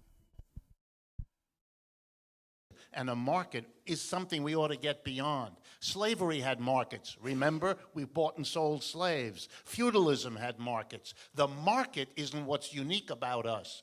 Capitalism is what's unique, and that has to do with the organization of production, which is why that's what we go after, and that's the focus of socialism, not some dead, old, stale debate about whether the government should have more or less influence on the market. That's a different subject. Okay, we have a couple of minutes left. I want to enforce brutally. Quick question, quick answers. Let's get through 2 or 3 more of these things. Sir, go ahead. Richard, can you be more specific about what you're advocating, and can you unequivocally say that your vision of socialism will or will not be mandated by the state? Absolutely. Socialism always understood, whatever its moments, whatever its aberrations. If you really want to understand where the notion of the state being powerful came in, a brief summary of the history. In the 19th century, socialism basically was born. It was the shadow of capitalism. It's capitalism's self-criticism. Whenever there's capitalism, it produces socialism. The notion that you're going to get out of capitalism by somehow eliminating socialism reminds me of what Mark Twain said when he read his obituary in the newspaper. "The reports of my death are greatly exaggerated," he wrote. The reports of the death of socialism are absurd because capitalism reproduces it. So here's my idea. We don't need the state because the whole role is to transform the base of society. But just like every other emerging system, like capitalism and feudalism, the state, it was thought, can help the process. So the focus of socialists became capture the state, either with parliamentary or revolution, and then use it to make the transformation. What happened in the Soviet Union, understandably, and in China too, was you focused on grabbing the state, you managed it, you took the state, but then that next step, that got delayed and postponed, and therein lies the problem, whose solution is to transform the base of society, which is why there's the focus on the workers becoming their own bosses in the workplace. Okay, thank you. Quick, let's do 1, maybe 2 more questions. Sir. Hi, this is a question for Mr. Epstein. I was just wondering, are federal domestic taxes the only major way to fund federal spending? Repeat the question, I'm sorry? Are federal domestic taxes the only major way to fund federal spending? Are federal domestic taxes the only way, or just taxes? major way to fund? Yeah. Well, empirically, no. I mean, a lot of federal spending comes from printing money from the Federal Reserve, and obviously a lot of federal spending comes from borrowing money. Okay, we have time for 1 final question. We've got a couple of Seems like a weirdly kibitzers over specific here. question. Okay, ask a quick question. No, you're not paying for this microphone. Okay, no, I know. Well, you know, Reagan, take a hike here. To ask a question now? Yeah, please Thank ask. you. My question is, if we're talking about economics, how can we have a debate about which system is better? And I've been listening, and I didn't hear from either of you gentlemen once the word computers and how that impacts on everything. I felt like I was listening to a debate about the mechanical age, and that the debate really was which platitudes are better, socialist platitudes or capitalist platitudes. Could you discuss and incorporate a little bit about how the computers and the electronic age work on the feelings that you have about socialism and the feelings that you have about capitalism? Okay, thank you very much, sir. And we're going to boot into the computer age right before we go to the rebuttal. We are done with questions, so thank you all for standing up. You may now sit down. Richard, why don't you begin with that? Right. This is not the answer you probably want, but you're going to get it anyway. That sounds like both capitalism and socialism. Well, one of the remarkable things in this debate between capitalism and socialism is the easy way folks who are rendered uncomfortable by it find another way, a tangential argument to focus on, as if they can somehow thereby escape these basic system questions. You can't. Every major technological change has led to people doing something which, if I were mean-spirited, I would call a platitude. Everything is going to be changed by the jet engine. Everything's going to be changed by electricity. Everything's going to be changed by chemistry. Everything's going to be you finish the technological determinism, it used to be called. Each new invention is going to radically no, it doesn't. It changes things, for sure. But it doesn't alter the basic systemic questions that we're talking about. They're not platitudes, they're not evasions. The focus on the new technology as if it is magically going to lift us out of these problems, it's a mirage. It has been that through the last 200 years of technical breakthroughs, and AI and computers don't change that story. Thank you. May I comment that? Yes. Gene. That I don't know if there's a syllable of what Richard said that I do not fully agree with just now. In fact, indeed, look, we've had the computer age for 3 decades. We have ATMs, we have automatic tellers. Wants are infinite, and as Richard is indeed is absolutely correct in saying, the way we run our economy is the way we run our economy. Richard and I, we agree. We have not been debating. You know what? We're going to stop this phase. This was the audience Q&A. We now have the people, the 2 debaters, Richard Wolff and Gene Epstein, going into their. And that is quite true. That when people kind of hark on people who are like intellectuals and focusing too much on theory and too much on like they're out of touch with the real world. In the real world, we have warlords, and don't you know, like, and all that. And no, it's like what a lot of these people focus on is the fundamentals of what it means to for humans to interact with each other, and what it means to fairly do that or to unfairly do that, and how should that be resolved. And these fundamental questions are way more important than like what the fuck happens with the computer. Final statements. They each have 7.5 minutes. And again, remember that the proposition, the resolution before us is socialism is preferable to capitalism as an economic system. I'm just going to do closing arguments and they're done. And prosperity. Richard Wolff, you have 7.5 minutes to seal the deal.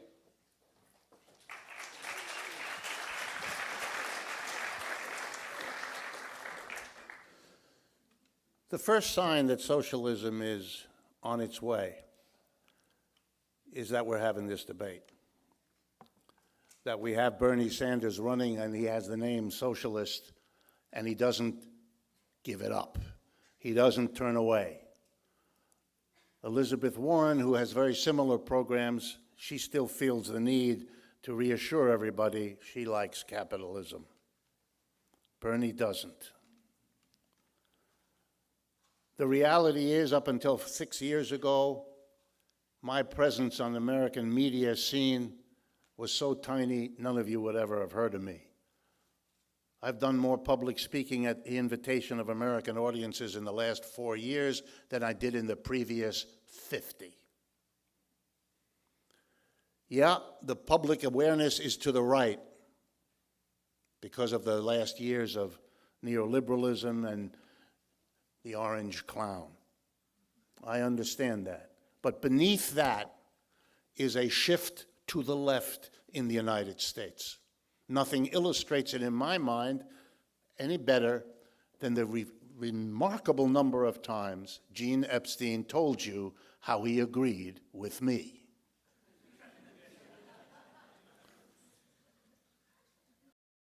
That's because you haven't been arguing against capitalism. And that's the whole point. Like, what? He said that. He said that several times. Yeah, is that whole concept, that whole system that you're advocating for, you want to do it from the ground up, and that's totally viable, because if you claim it's better, then it will just, people will choose freely to participate in that. And You won't then have if to have the state force them into it. and then if people choose to freely participate in that, then that's liberty in action. Amazing, yeah. I don't run away from the label socialist, and I don't run away from the label Marxist either. I'm proud of what I've learned from those traditions. But I'm also very clear, and I really hope I've gotten that across, that the way the question for this evening was posed is a problem. There is no singular socialism. There never was. Socialism is a large, complex tradition of multiple different notions that are often at great odds with one another and have had long and bitter disputes. What in the world do you mean by socialism? Is it the social democracy of Scandinavia? I wonder if that applies to capitalism too. It's a good question. You wouldn't know it from hearing Richard Wolff talk, because capitalism is one thing that he's talking about, and if you talk about capitalism in any other way, well, then that's not relevant to the discussion. In German and Western European countries? Is it the socialism that China or Russia or Cuba talk about? Is it the focus on transforming workplaces into worker co-ops instead of undemocratic, hierarchical workplace kingdoms? What do you mean when you talk about socialism? The very idea of you. So what I mean when I talk about socialism also is the labor theory of value, the idea that you can organize society based off of the interest of groups in general, right? And so socialization of people underneath. And so what Marxists do is they socialize people underneath the workers, right? Underneath their job class. And so you have the proletariat and the bourgeoisie. And so this is the socialization structure. Now, fascists wanted to socialize the people under the state, and National Socialists wanted to socialize the people under the race, and obviously Germany, the Aryan race specifically. And so the method of socialization changes depending on what brand of socialism you're talking about. But the critique of socialism itself applies to socializing groups as a concept itself. And so that's, one thing that can be addressed as like all socialism, not just, any brand. But we, you can critique Marxism specifically, or neo-Marxism, or Richard. And the thing is, that's the hilarious bit is that Richard Wolff the whole time was Gene Epstein the whole time was criticizing Richard Wolff's socialism. And so all Richard Wolff had to do was defend his own ideas, not defend all of socialism throughout all of time. But he just wants to continue with this kind of persecution complex of, well, why, what do you mean I have to defend all of socialism? Like, that's unreasonable. And then he quote, he gets quotes from his own book, and he's like, well, I'm just talking about the concept of socialism, which is bigger than just like what I'm talking about in my book. Like, come on, dude. Like, make up your fucking mind. Using the singular reflects what I tried to say at the beginning. We have to understand we are emerging from a 75-year period in which we didn't learn about it, think about it, or discuss it. Or if we did, it was in dismissive, cursory manner that didn't teach people anything. It's always been an awkward moment when American tourists go to Europe and discover that in every single European country, socialist parties are big, important political institutions. I won't embarrass you by asking you how many of you know that the government in Portugal today is a coalition of the Portuguese Socialist Party, the Portuguese Communist Party, and the Portuguese Green Party, and that they've been the government for quite a few years now. I won't embarrass you. The last thing I would say is, because of this peculiar fetish Americans have about the government as either being something that's going to save us all, which is crazy, or which is going to crush us all, which is equally crazy. Governments do what they do in large part because of the pressure from those who have the position to shape them. One of the problems with the liberal, in the old British sense, or the libertarian, if you like, is that the argument always starts with the government as if it were a deus ex machina that just has some qualities of things it does, without asking the obvious question, why does the government do this or that or the next thing? If you drink the government's power to do those things, then it doesn't really matter why. Like, it doesn't matter. If the government can't do something, then it wanting to do something doesn't fucking matter. People wanting the government to do something doesn't matter because the government can't do it because you've made it so that the government. What the fuck? This is just, like, this is the stupidest fucking shit because he just refuses to engage with the audience that's in front of him and the positions of his, the context of where he's at. Supposed to believe it's built into the genes of the government that it does certain things. The government does what the pressure of the society and the way it's organized make it do. Every bit as much as what the government does influences the rest of the society. And so if you remember what we watched about, like, the conflict of visions, and this is exactly like that in action, right? That idea of that, well, the institutions dictate how the results are. It's not that people are a certain way and they will find the easiest route to their desires in whichever institution is present. And yeah, so that's like a prime example of Thomas Sowell's conflict of visions, and how, like, what he's describing is the unconstrained vision about how he just wants to change the structure of the institution, and then that will fundamentally change how people act and pursue their goals within that institution. Society.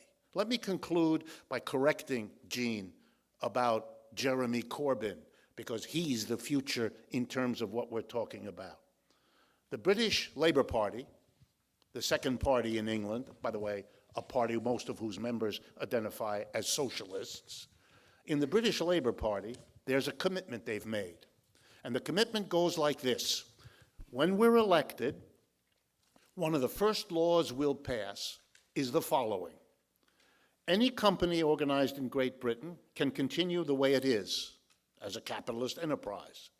But if it comes to the following decision, either to shut down or to move out of Great Britain or to sell itself to another company or to go public with an IPO, issuing shares, before it can do that, it must give its own workers the right of first refusal. That's the law. That the workers can buy the company and convert it into a democratically run worker cooperative. And when everyone says, well, where in the world will the workers get the money to do that, Mr. McDonnell, the closest advisor Mr. Corbyn has, smiles and says, the government will lend it to them. Why?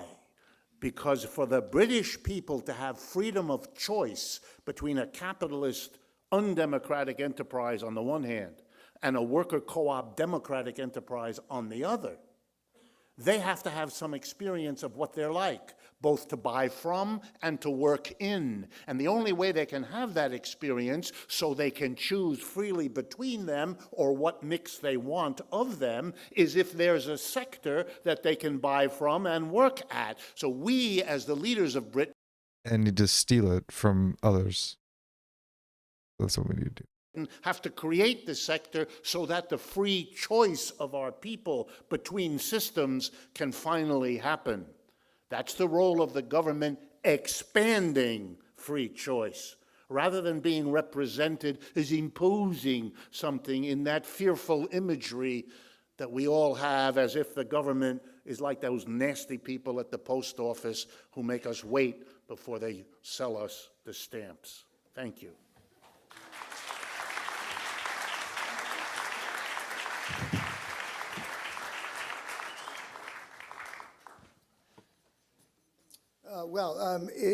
I agree with Richard that he and I agree about a great deal.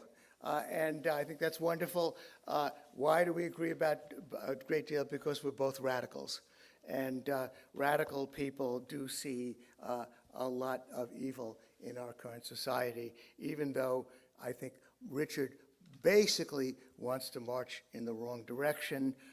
And tonight, I've been a little bit troubled that he oftentimes abandons his own book, written 7 years ago, and occasionally lapses into defending the old-style socialisms and into falling back into the mode of saying, you know, well, socialism, a lot of things, let's just do it, and again, ignoring the fact that we need to focus, I guess, again, on the old socialisms. Well, take a controlled experiment. Society, the world, and history gives us very few. East Germany versus West Germany. West Germany, mainly capitalist, East Germany, socialist. Impoverished in East Germany under the foot of the Stasis. In West Germany, capitalist, much more affluent, much more comfortable with a democratic society. North Korea versus South Korea. I needn't elaborate on the differences there. Taiwan and Hong Kong versus most of China until China began to go capitalist. So we have the record staring us in the face of the awful failures of these societies. So we want to say goodbye to all that. They were disasters. Then we have the social democracies of Europe. Maybe that's a waste of time to talk about because they are, for the most part, capitalist anyway. But then we cite the Scandinavian countries, even though Norway is a country of 5 million people sitting on a huge oil well, basically selling oil to the rest of the world, and by the way, apparently worsening global warming in the process. But we want to defend Norway and Denmark. Well, let's not cherry pick. Let's look at the whole range of economies and the experience in Europe, and let's include Portugal, Spain, Italy, Greece, where it's gone very badly. The average is very, very unimpressive. They used to talk about Eurosclerosis, very troubled economies by and large. So we want to say goodbye to all that. So now, again, I want to take Richard literally and talk about his work as self-directed enterprises. Well, I imagine when you hear him saying employees becoming their own bosses, well, you know, there are millions of people who are their own bosses. No, I didn't make that up. Richard didn't make that up.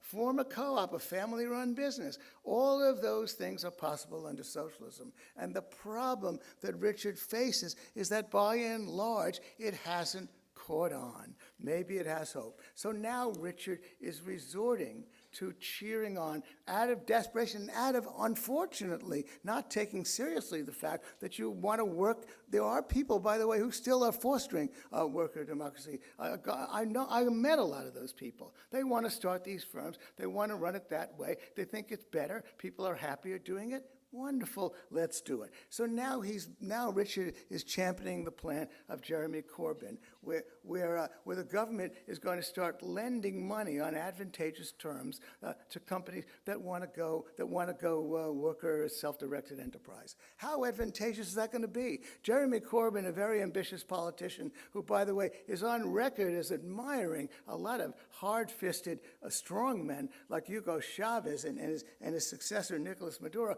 he might just start giving it away. Capitalists might start selling these firms to people. Again, Richard is looking for the top-down solution to a bottom-up revolution.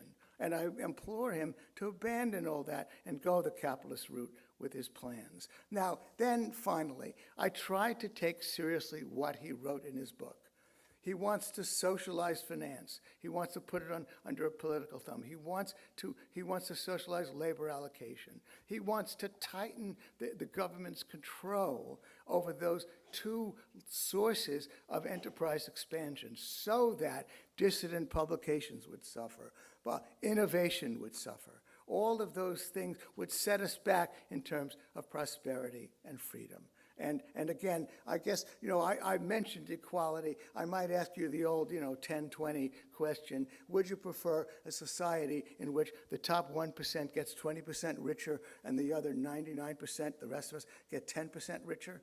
Or would you prefer, that's more inequality, or would you prefer a society in which the top 20% get poorer and the bottom, the top 20% get poorer and the 99% get 10% poorer? We all get poorer, but then since the top 1% is getting 20% poorer, that narrows equality. Well, we want actually, because extremes touch, and Richard and I believe in individual rights, I want people to make their own choices about how they live their lives, the professions they lead, where they want to work, and what they do. And capitalism offers that potential, but it can indeed evolve. We do need to free up the housing markets, which are under the thumb of the crony capitalists. We do indeed, and that is hurting poor people, preventing them from moving to high-wage cities like New York and Los Angeles and San Francisco.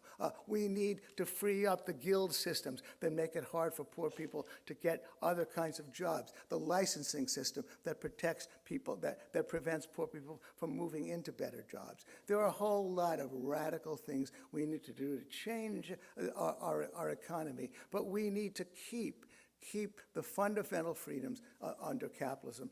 Capitalism, private property, is necessary, although not sufficient, to a free and open society.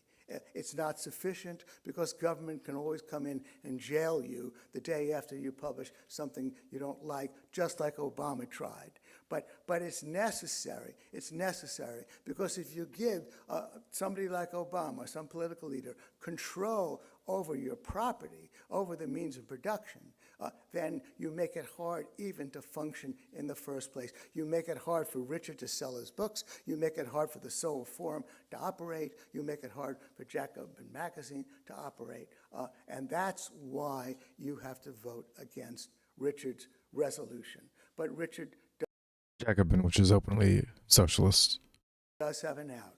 Workers, self-directed enterprises, capitalism offers it to you. Richard, I say go for it. Thanks very much.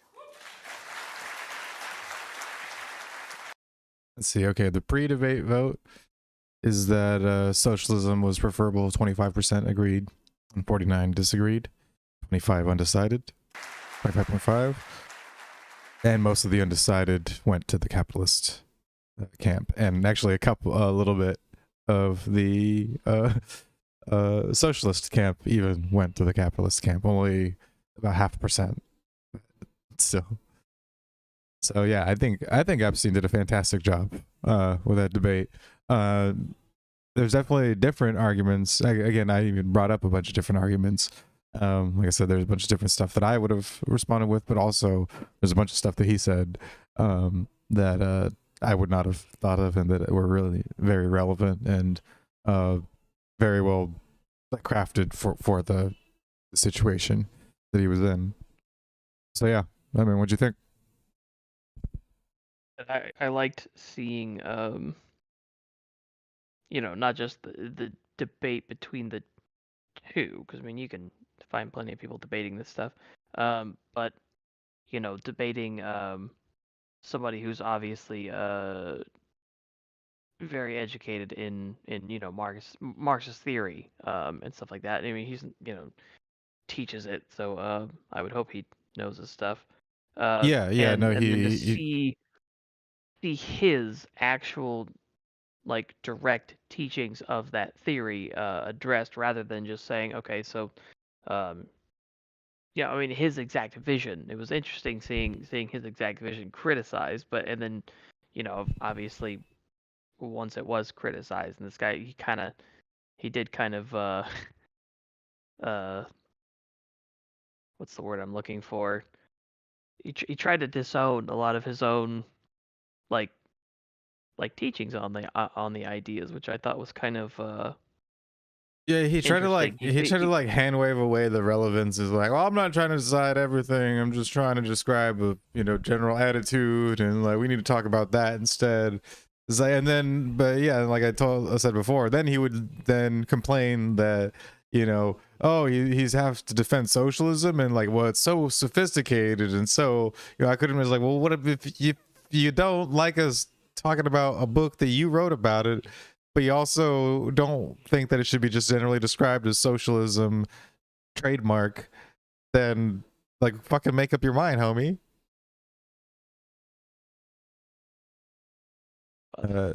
Yeah. No, but I agree. It was good to see Epstein, to see Richard Wolff, do his thing and defend his position. Even from the questions that were kind of like some of them were a little off the mark in terms of like being directed at his position or whatever, which is good because then he could clarify and he was like, well, no, I actually believe this, but it's still, like it still didn't help him in terms of actually being to criticize capitalism, because he's again focusing on this fucking 19th century conception of what capitalism means, rather than what individual and like free market capitalism has evolved into. Even I would say like 30-40 years after Marx wrote the Communist Manifesto, which I believe was in the 1860s. I could be wrong there. I want to say either 1860 or 1863, one of those two. But again, I could be. Yeah, it's been a while since I looked up when that was written. And yeah, so that's like his criticism of capitalism was this sort of just base like Marxian idea, and it was also this idea of a dialectical materialism is this idea that society is based off of conflict and off of two contrasting like power structures, that then one of them wins out, and that's why he started his explanation with how feudalism led to capitalism, which leads to socialism. And the whole idea was that there would be a revolution of the proletariat, and then what I think was Lenin called the dictatorship of the proletariat, which would then dissolve into anarcho-communism, because yes, Marx in his writing and his theory was anti-state, and that's where anarcho-communists come from, is that it was like the strictest interpretation of Marx's end state socialism, right? Or end state communism was anarcho-communism. But it basically then was like, well, but then individual rights to ownership over the means of their own production is just capitalism. So yeah, there was actually it was just good to see Wolff debate and respond, because oftentimes you just see him kind of in these long form speeches, like in universities. He's like an invited speaker in a lot of like socialist clubs and things like that all the time, and where he just like waxes poetically on like he does, but with nobody to bounce off of. So and Epstein was a great person for him to bounce off of, and for him to have as a debate opponent, I think. Yeah, I hope it was. Yeah, absolutely. Because I mean, yeah, he has a habit of I mean, he's dishonest in a lot of his interpretations of things, and the way that he presents a lot of well, just capitalism in general. He's extremely dishonest, and have somebody call him out was, I think, good. Yeah, and like I said, I think Epstein did a pretty good job overall of responding to like Wolff's ideas and how they relate to the ideas of individualism and freedom. Oh yeah, absolutely. Yeah. All right. Well, I mean, yeah, it was a little bit long of a debate, but I thought it would be good to check out to see well-educated socialist, debate his ideas and defend them, and to see what that looks like. But yeah, that was definitely good. Yeah, no, I'm glad we watched it. All right, man. Well, yeah, that's another one down. I know it's super late for you, so we'll put a bow on this. Bet I'm off tomorrow, thankfully. Nice. Yeah, we'll put a bow on this, and yeah, we'll do it again next Monday, and we'll find something else fun to watch or talk about, whatnot. All right, man. Sounds good. All right. Say goodbye to everybody, and we are out of here, my dudes. Laters. Yeah. Thanks for coming by. See ya.